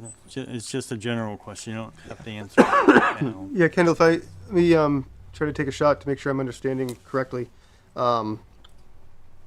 We'd be looking at funding that $1 million through a combination of the water sewer fund and the capital tax, and the grant would be the extra 500,000. Once it's spent, if it's spent, then the next step would become, how do we want to do the construction on that infrastructure? How do we want to do the construction on the buildings? We don't need to replenish it because we're raising the money as we go.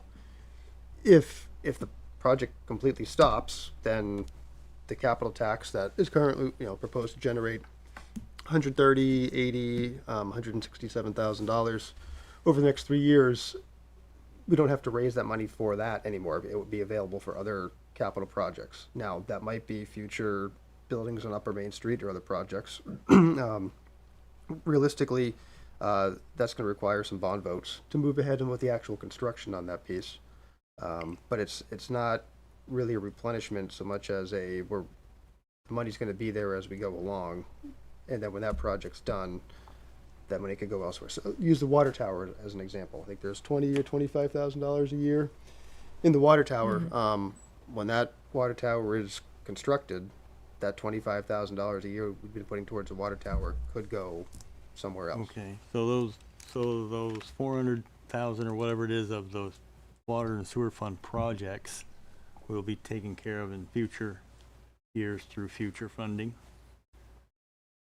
See, what I'm thinking of it in terms of you're pulling out 400 or 500,000 from water and sewer capital. There should be some plan to put 400,000 or 500,000 back into water and sewer capital. That's really kind of the simple way I'm looking at it. Right, so you're talking water sewer. Yeah, because you've got that as a proposal for the municipal context of using that. So. Right, and so we'll talk about that usually April, May, we start talking about water sewer. Yeah, I mean, we can, basically once, I know you've been working, yeah, once March, once this process concludes for the main operating budget. Yeah, like I said, I don't have to take up more time now, but that's kind of where I'm coming from, is that if you're pulling it out of the funds, it's not really a planned expense in the 5-year plan that we've seen, that there should be a plan going forward to replenish those pieces. Somehow, whether it's from revenue from up there or increased capital or whatever. So that's all. Thank you. Any other board discussion on the draft capital budget program? If not, Sorry. Yeah, Andy. Yeah, I'm totally excited about the fact that there's actually 5 years in the 5-year plan.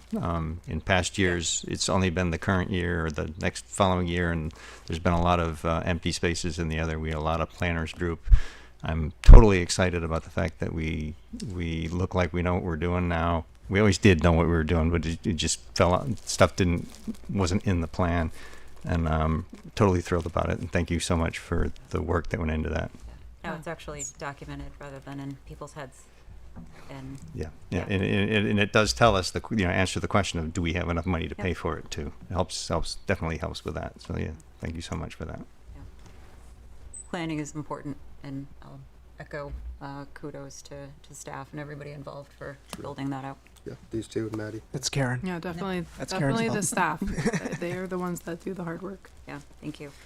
So with no other board discussion, I'll open it up for public comment on the draft fiscal 27 to 31 capital budget program.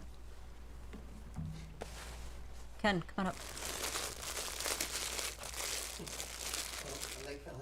Oh. If I may, Madam Chair, I'd like to have Dan clarify something he said earlier or explain something. He talked about a preference for funding the capital with, not from a capital transfer, but with the capital tax, and be a separate budget. Considering that our capital needs are assessed way beyond 5 years, I hope anyway, I assume they are, right? Way beyond 5, well, it depends on the scope of the project. So, Well, for example, a thing that we're saving up for that we know we're going to have to replace in 10 years, for example, I would assume that there's a plan for that. yeah, so if, Exactly. yeah. So we should be able to project our estimated capital needs pretty precisely, at least as long as whatever we have in there. So I'm just wondering why you prefer, and could you explain why you prefer a somewhat imprecise funding source, the capital tax, you don't know exactly how much you're going to get, versus a budget transfer, a general fund transfer, which can be exactly the amount you've estimated you need going even beyond 5 years. So, yeah, I guess I would ask back, what makes the capital tax amount imprecise? Because we'll actually have it'll be based on the grand list. And Exactly. It would change it every year. So does our operating budget. yeah, I mean, Same you funding. know, Right. we assume a 0.75% change annually on the grand list. We could adjust that estimate on an annual basis. This presentation includes that same 0.75% increase based on the reappraisal that's, we're looking to conclude. I mean, when you get out to 5 years, 10 years, there's going to be some inherent estimates in everything. Whether that number would need to change by more than 0.75, maybe there's related growth that we have as things develop over the next 5 years. Maybe that number changes. Maybe that grand list changes. For the immediate 3 to 5 year history, that 0.75 number has been a pretty good, accurate number, but like any other number, we'd have to reassess it to see if it's... Well, the great example would be maybe a new thing that wasn't even in there gets added in, and now you have new capital needs, maybe amortized over 10 years, but it increases every year's capital needs by X amount of dollars.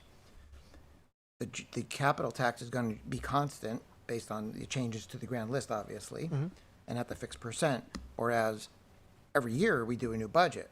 So we could say, we now have new capital needs. We can adjust our general fund transfer the very next year. I'm thinking that's better and more flexible. Well, I guess I could contend that if there was a need to revert back to the practice of using operating money to fund capital, that would be an option that we could present to the select board at some time. I don't anticipate that would be the case. I'm not hoping that that's the case. Well, of course. I think, hope that. yeah. It just seemed more flexible to me, and I just wanted you to try to explain why you prefer what you're recommending. I think it helps with clarity, to be honest with you. I think, if we're having operating items be for things that are annual expenses, then they should be operating budget type things. For longer term items, and I know we have the little exception with the police vehicles to kind of capture under, the operating budget to deal with the city sharing. But longer term items, I think, should be funded in a capital way. Thanks. Thanks, Ken. I'm not seeing any Lorraine's other hands up, but Lorraine, go ahead.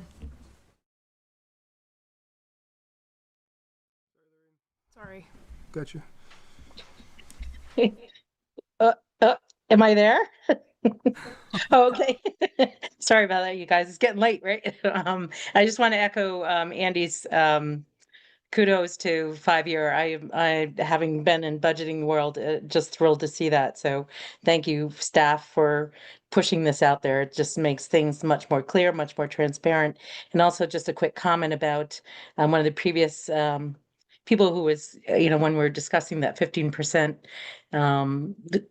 fund balance, that, condensers do have a shelf life. I don't know if that gentleman's aware, but certainly being in HVAC, condensers are like 10 to 15 years. So I'm assuming those things are also on schedule in terms of how we're funding it. But thank you for doing a 5-year. It's just great to see. Thank you.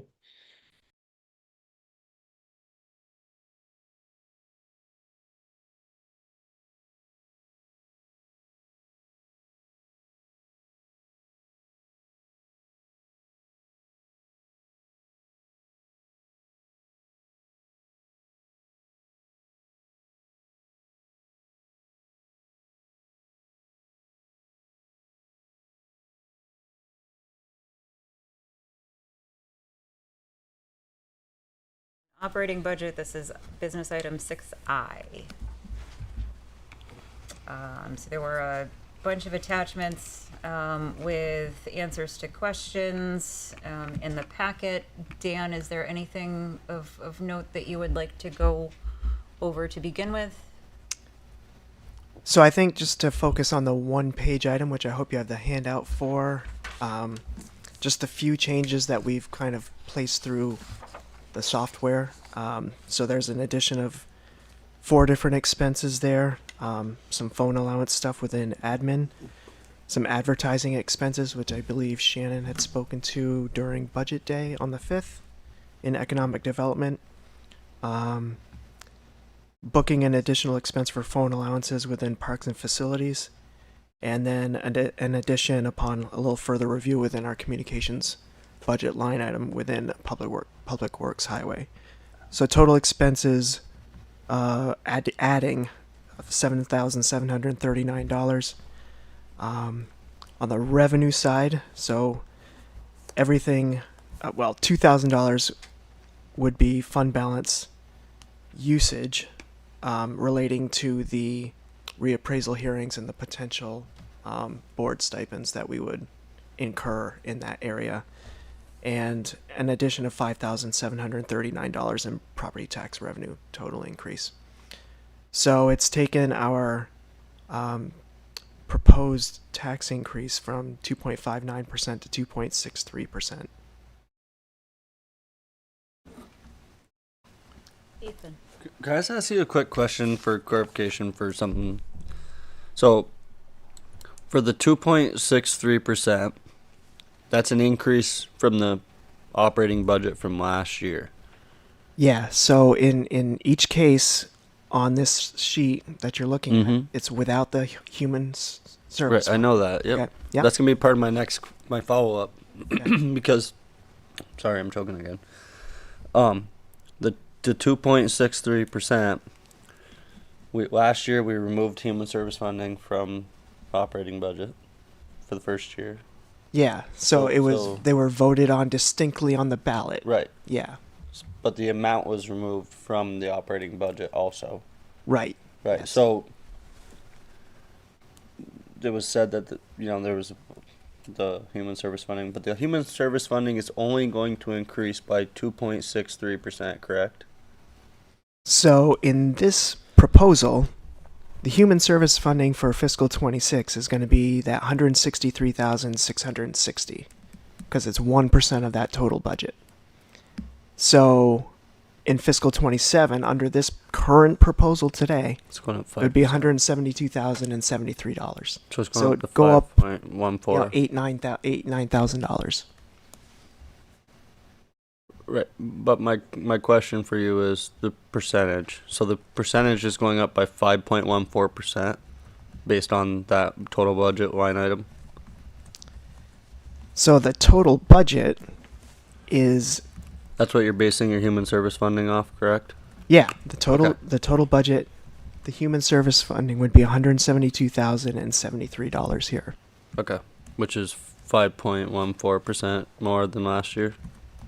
No, the current number is the current number increase from one budget to another, excluding human services, is 5. I'm talking about human services on its own. But the way I read your line item, total So- budget is what you're basing your human service funding off. Total budget has an increase of 5.14%.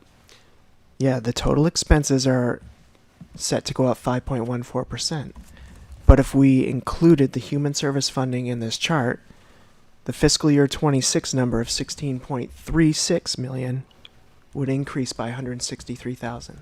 I know that. Okay. But they're not in either of the numbers, 26 or 27. So my question is, you already answered my question. Yeah. But I just So want to clarify. I think that 5.1%, Ethan, is Yeah. that $9,000 number over 160,000. I haven't done the math for it, but I would expect that that's It looks like about $8,400. 8,431. 8413. Yeah, so the dollar change in the actual budget is 141,314, since human services funding is only 1% of that. If you move decimal over two places, you get $8,413.14. Okay. Yeah. So human services is increasing by 5.1. Which answers, the answer to That's the what- question is yes, that would Okay. be a 5% change to the roughly 165,000. yeah, going from 163 to 172 in this case. Yes. Yep. Service. Somebody asked the question and I wanted to understand it better, so thank Yep. you. Okay. Yeah, the percentage should Human be service the funding same. increase. Yes. Those- That percentage is figures going to are be the much driver. different. Yes. Because it's driven off. Yes, it's driven from Expenses. it. That change. Yep. Okay.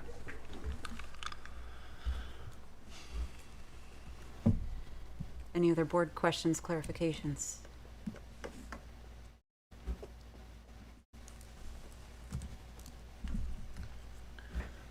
Greg? Yeah, to fill the silence, I guess. I just wanted to draw your attention. We did try to answer as many questions as we could from the budget session on December 5th. So hopefully you had a chance to review the packet and see that stuff. I think tonight some of the questions are, for staff at least. Do you have any additional questions? Are there any real areas where you'd like to focus or take a look at, whether it's tonight or for your next meeting? And then lastly, do you think that you'd like to have a special meeting at some point between now and when we have to warn the budget for the public hearing at the end of January? So there's 3 dates that we put into the packet, and if you'd like us to move ahead with one of those, that's one of the things we would like to find out tonight. I guess from my perspective, I would rather have a date identified and not need it, as opposed to scrambling to find one.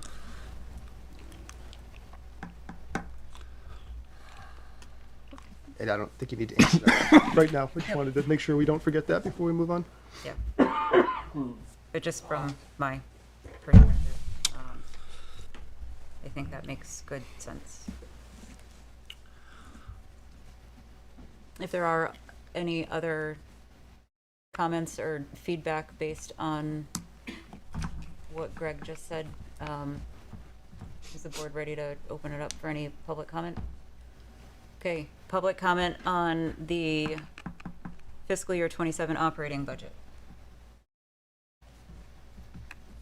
Not seeing any hands online, not seeing any hands in the room, so we good until our next meeting for FY27. Andy? Okay. Really? Really? We don't want to talk about anything? Okay. We're missing somebody. Next meeting's January 5th. We really only have one opportunity for meeting after that. And otherwise, oh, okay. So otherwise we have, your next meeting, yes, you can talk. Do you want that to be January 5th? Would you like to do, what do we have today? December 22nd or 29th, or January 12th, I think is the other option. I think January,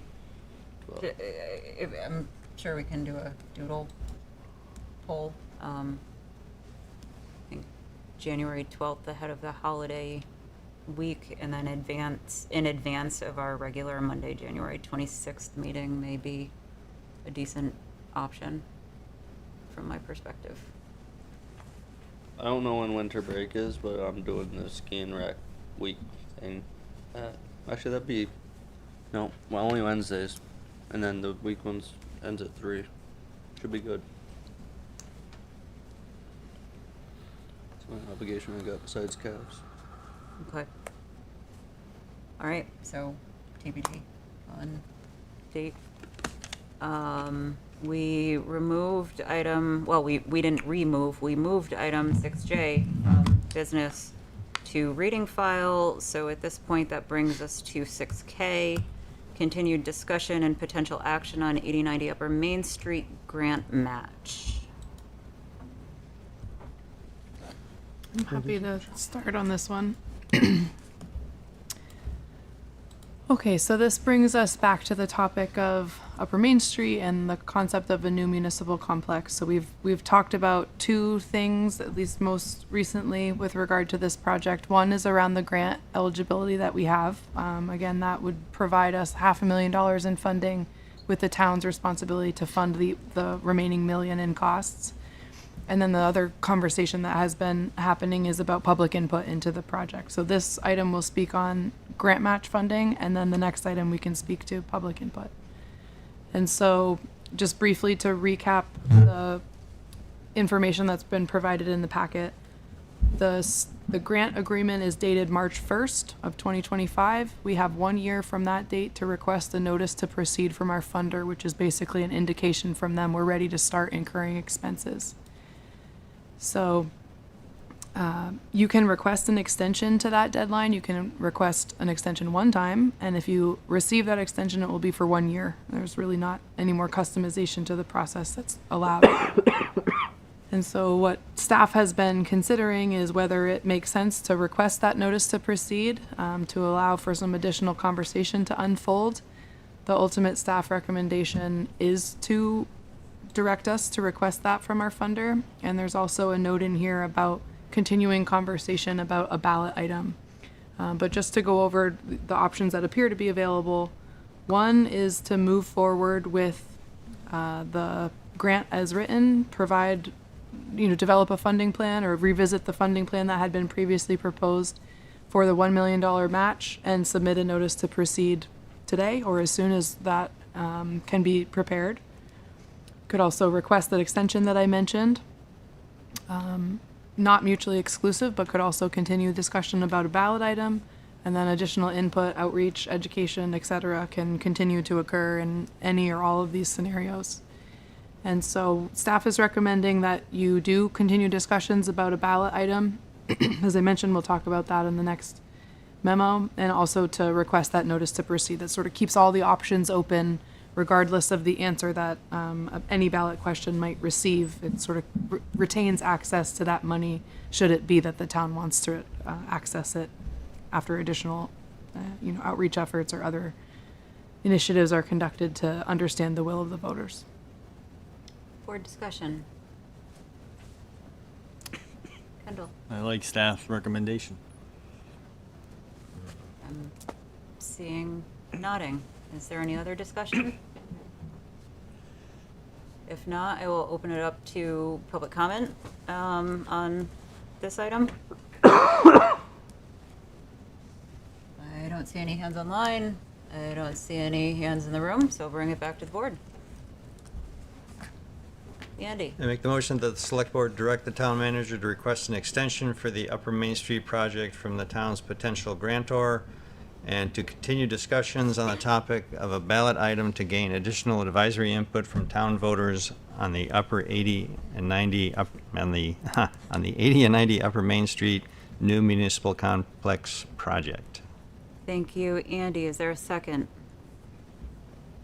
I'll second it. Thank you, Kendall. Any final discussion? All those in favor, please signify by saying aye. Aye. Opposed, nay. Motion carries 4-0. Bringing us to our next agenda item, discussion about a March 26th town meeting ballot item related to the 8090 Upper Main Street project. So I'm happy to start this one because I at least did the initial research on it. So in discussing whether there should be or could be a ballot item, there was some question about what are the formats that those questions need to take. Can you provide a sentence of context, or is it just the question? So we did some research into that and got some legal opinions, as well as the statutory reference that notes it has to be a yes or no question, and it can only be one question. You can't have a preamble of a sentence providing any context to the question. Excuse me. So given that, and given the discussions that have happened to date around gathering additional input into the project before being ready, or to maybe put words in your mouth, to feel confident that you've heard sufficiently from your voters to advise you on how to move forward with that project, staff is recommending 2 questions be placed on the ballot. One is specific to the grant funding, and it asks about whether voters can support continuing progress on the project if only available for sources of funding are used. So these are things like capital funds, grants, donations, anything in reserve, maybe water, sewer we had touched on earlier, fund balance assignments, impact fees. Should a local option tax be adopted at any time, that could be a potential revenue. Essentially, the point is we're not increasing property taxes to fund the match for this work. The second condition that's placed on that statement, sort of a qualifier, is that no construction occur without future voter input. So trying to frame that question to be, should we move forward with the sort of development of this site using existing money and with the promise that we don't do any construction before returning to you? The second question, just to put both of them on the table, is a more broad question. I'll just read it for folks. Shall the voters of Essex Town advise the Select Board to continue the advancement of the adopted master plan for the new municipal complex at Upper Main Street under the condition that no construction occurs without further voter input?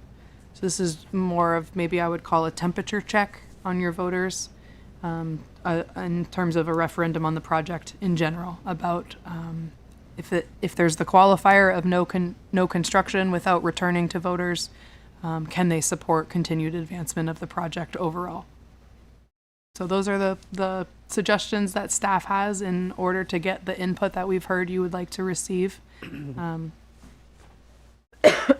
Greg, Craig, please. Yeah, if I could just continue on a little bit. Certainly we want to hear your thoughts and feedback on this big picture as well as individual words within each question. One of the things that Karen and I and our team talked about quite a bit was which questions,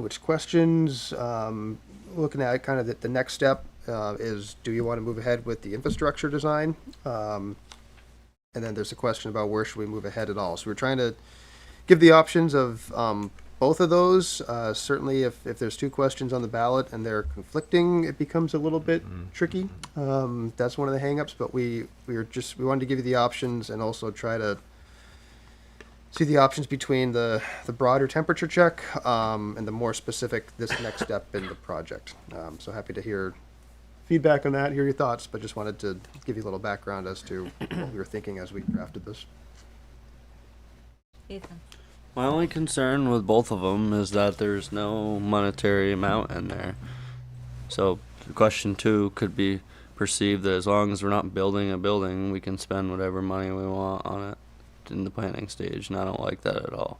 I think that's not being straight with our question to the voters. I think on question number 1, I think it should specifically state in there not to exceed $1 million. Is how I would put it.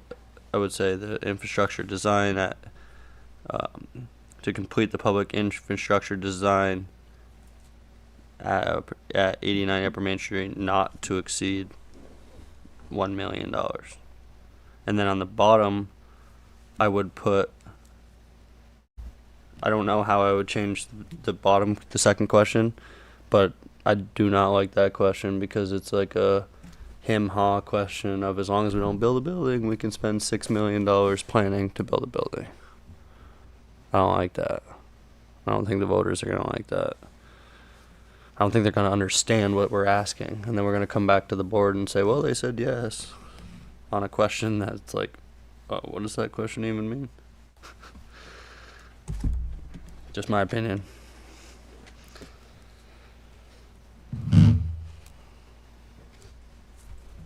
Andy? So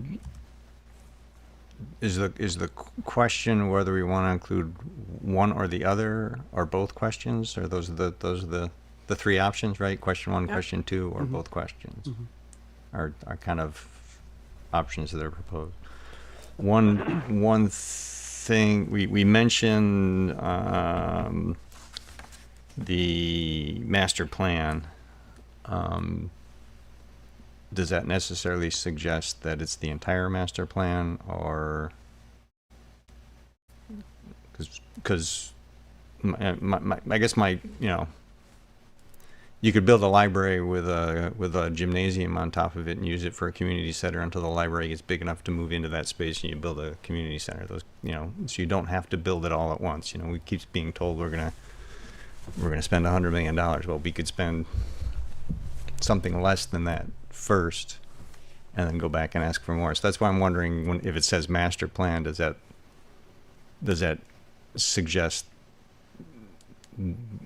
that we can't do a subset of it? Or I'm just, I don't know if that needs to be clarified or whether that's part of the Q&As that we provide to people to say, this means that before we come and build anything, we're going to have public discussions about what we build first and all of that. So I think I may be answering my own question by talking about it. But I think the question 2, the temperature check, is, continue the advancement of the adopted master plan, like planning and doing the legwork, so to speak, but as the last few words say, no construction occurs. Right. So it's the foundational work, not the actual foundation, sorry. But the planning work that would be associated with pre-step to go back out and say, okay, we're asking for essentially the voters' blessing to move forward with construction onto the next steps past planning. Right, yeah, all of that. Advancement is really one of the key words for me, at least in this, and maybe it's in the eye of the beholder and it's too vague. we've heard about the temperature check. We've heard about people haven't had a chance to weigh in. Both of these would be advisory. But yeah, maybe we missed the mark hearing both of you speak. Maybe it's not the right question or it's not specific enough, and we focus on that first step. As we talked both of them, we wanted to put in the no next steps, no construction without further input. And I think there's a lot to, I'm sorry, did you? Nope. I think there's a lot to be said for plain speak, for lack of a better phrase right now after 10 p.m. But, advise the select board to continue planning efforts in keeping with the adopted master plan. Because, advancement, that could mean multiple things, but people generally understand planning efforts. Ethan. One of the reasons why this question was, or why this was brought to the board, really was because I felt like myself and maybe others would continue to draw the question of how much money is the town going to spend before they get voter approval. So if you get voter approval advisory that says, shall the town advance the adopted master plan, blah, blah, blah, and no construction occurs, we could spend $6 million planning.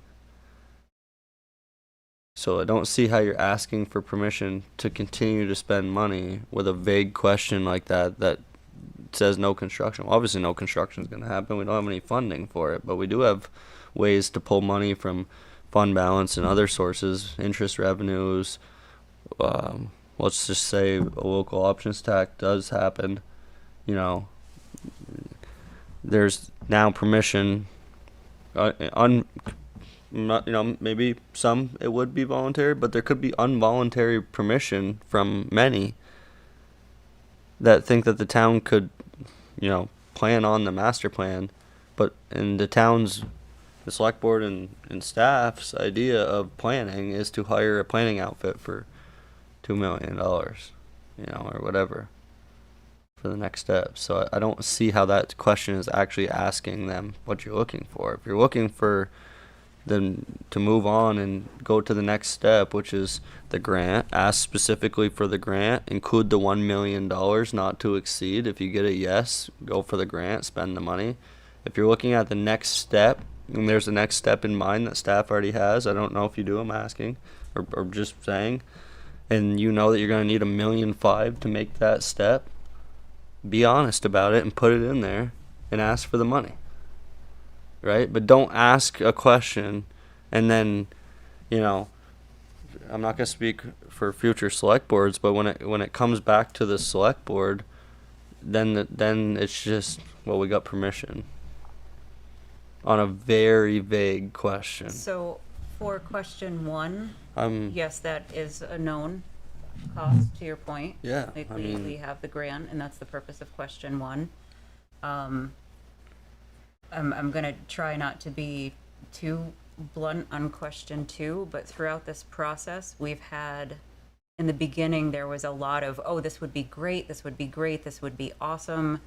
And some of the same voices who raised that early support have recently voted opposition against the project. So in my view, question 2 is a level set to understand, is the community interested in moving forward, in moving forward planning efforts toward the master plan? Are you talking about community members or board members?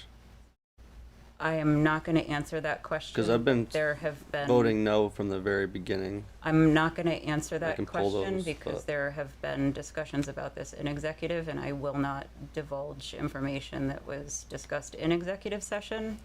But as a general comment, there seems to be support, non-support, and to be just blunt from my point of view, I don't know where the community stands on this anymore because it's gone back. We haven't asked. So, exactly. The Yeah. purpose of this is to ask outside of select board meetings in the form of a ballot item to get an official advisement from the community to the select board.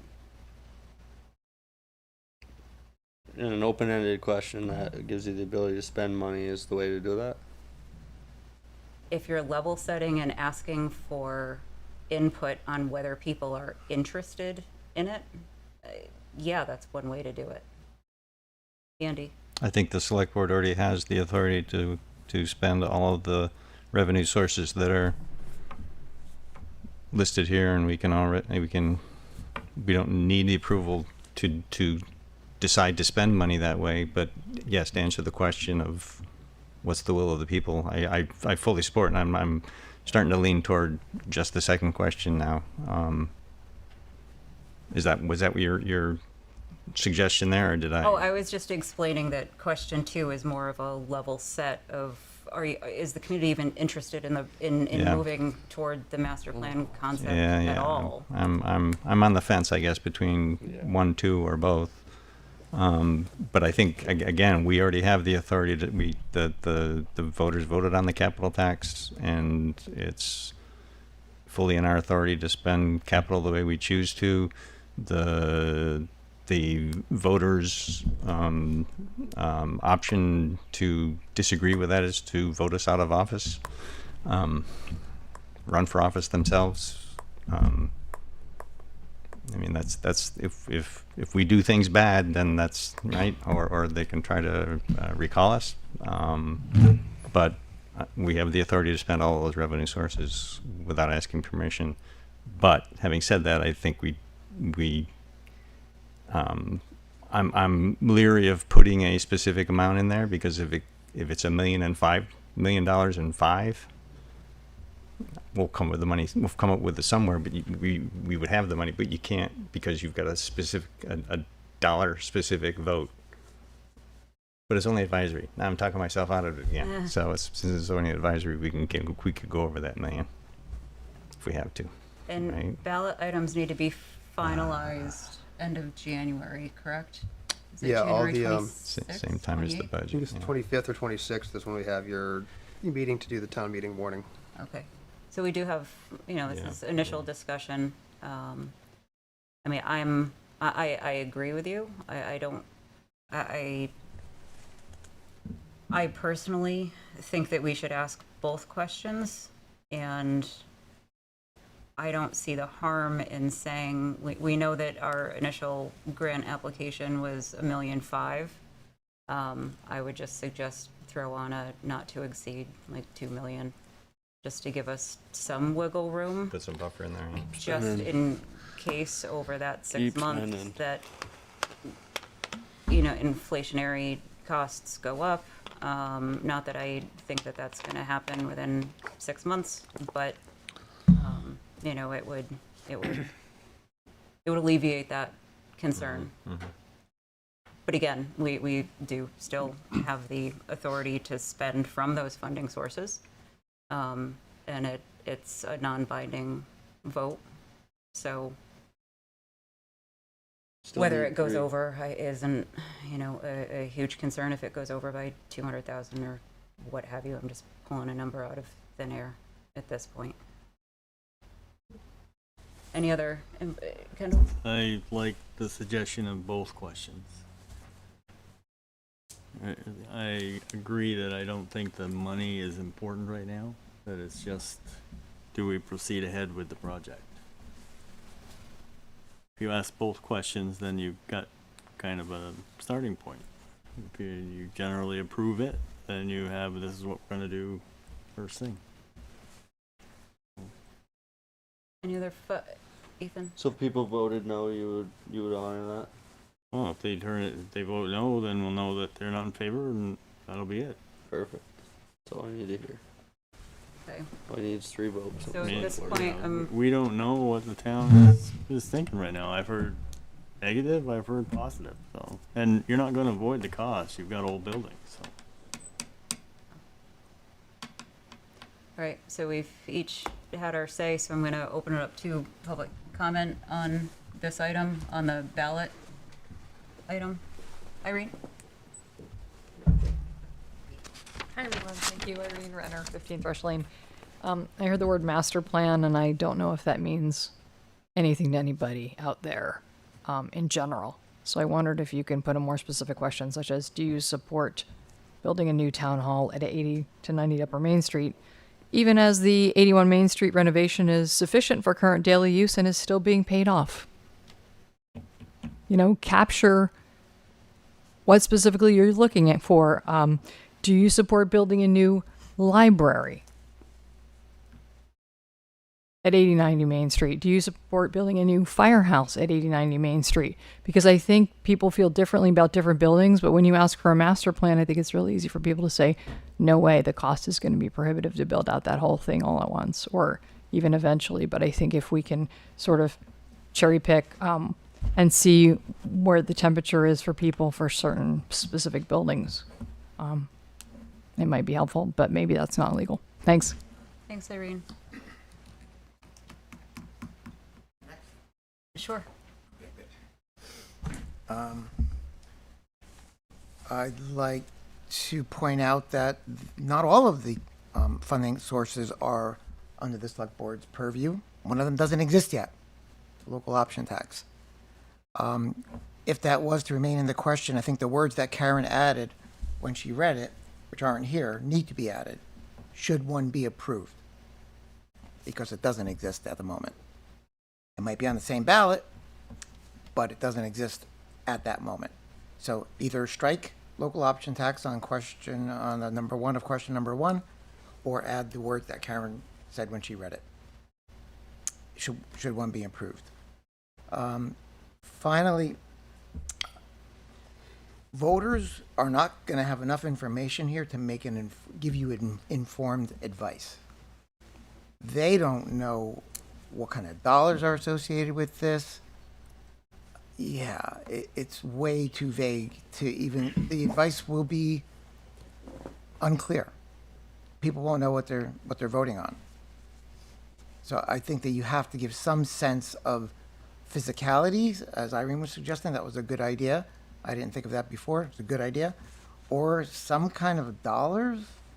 I don't know how you would go about that, but we're talking about a very large amount of money in the end here. A large amount of money, many millions of dollars. And I think that the voters do need to weigh in and need to be given enough information to give you informed advice. It's not here. Thanks. Thanks, Ken. Excuse me. Bless you. Do you have anybody online? Okay, seeing no hands. Cheryl, go ahead.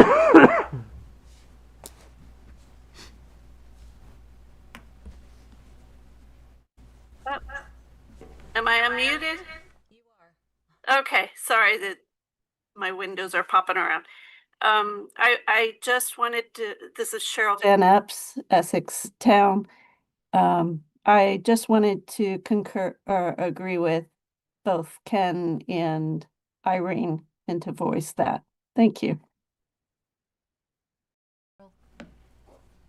Not seeing any other hands online or in the room. I'll bring it back to the board. This was just discussion. I suspect that this will come up on another future agenda to solidify.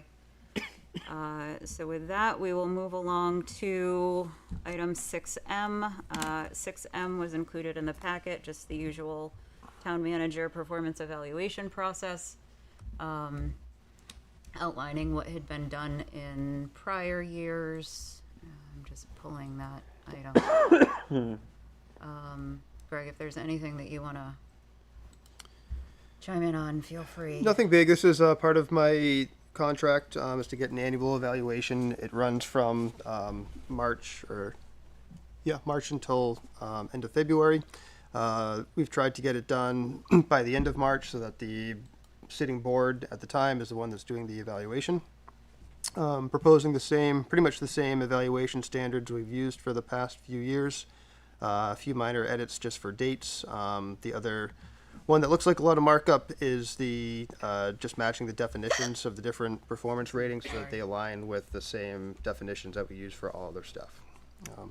Those are kind of the summary of the changes that are in the evaluation standards in the packet. Is there any public discussion about this? And I will note that typically, the chair works with the HR director to put together, you know, the surveys and outreach and compilation that then gets sent out to department heads and the select board, and then compiled and brought back for discussion after those are complete. There's a hand up. Oh, Anne, go ahead. Yeah. Sorry. Good evening, all. I have a question that it probably sounds out of left field, and I don't mean it that way. I come from a very corporate environment, and I think of, you know, so from my corporate context, like the CEO isn't evaluated like in the same way that staff are. And I wonder, the town executive is sort of aligning with the staff criteria as opposed to kind of aligning the criteria with what the exec. So it's like, do we have a town, is the town manager more like staff, or is the town manager more like an executive, an executive leader of the town? Does that make sense? It's getting really late. It's 10:24, so I might be too tired to be articulate. Hi, Ann. Yeah, happy to answer that. The town manager position is an executive level position with municipalities. The evaluation that's in the packet is different from what other staff get evaluated on. What's lining up there is the contract that I have with the town speaks to I'm eligible for the same merit-based raises that other staff get. So the definition of, I think it's unsatisfactory, satisfactory, good, and excellent. The questions are different from what other staff get, but the ranking system is the same within that, or it's trying to be as similar as possible, so that the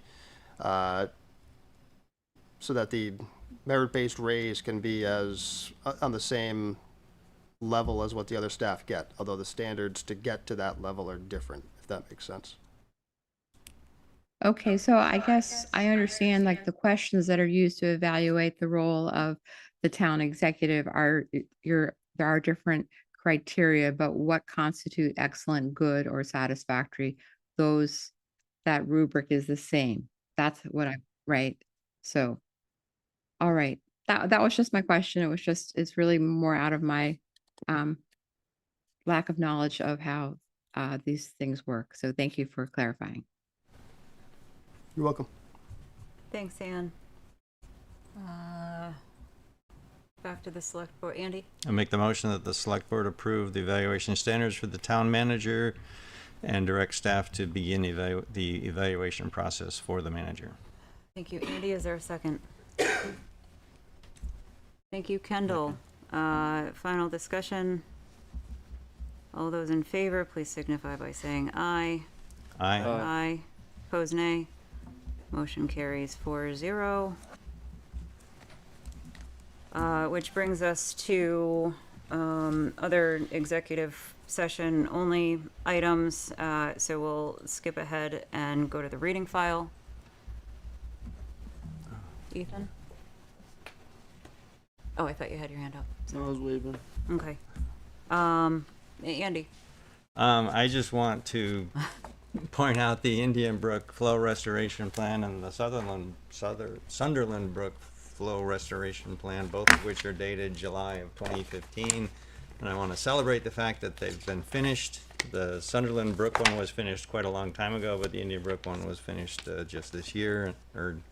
And just wanted to give my kudos to the Public Works Department for dealing with this and finishing a decade-long project. And I know they're too humble to celebrate that themselves, so I just want to say that again. And kept these.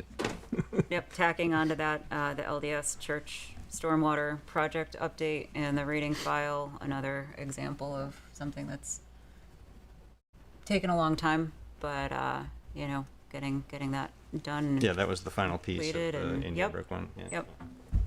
So, kudos. Here. Any other, I Kendall? was going to say thanks for throwing the funding donation policy out to all the committees. That'll be valuable for everybody. Agreed. And I also want to say I'm kind of thrilled about the business bulletin and brochure. I think that's a good thing to share with us and everybody as well, and hope it continues. Indeed. Not seeing anybody else jumping on reading file, I would guide us back to the executive session items.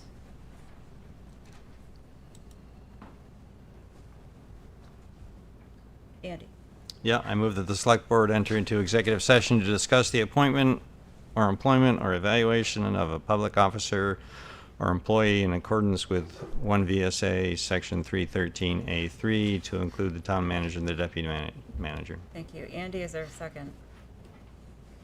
Thank you. Kendall, all those in favor signify by saying aye.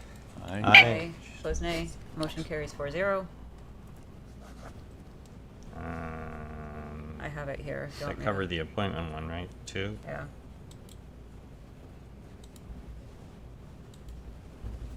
I move that the select board make the specific finding that general public knowledge of pending or probable civil litigation or a prosecution to which the public body is or may be a party would place the town at a substantial disadvantage.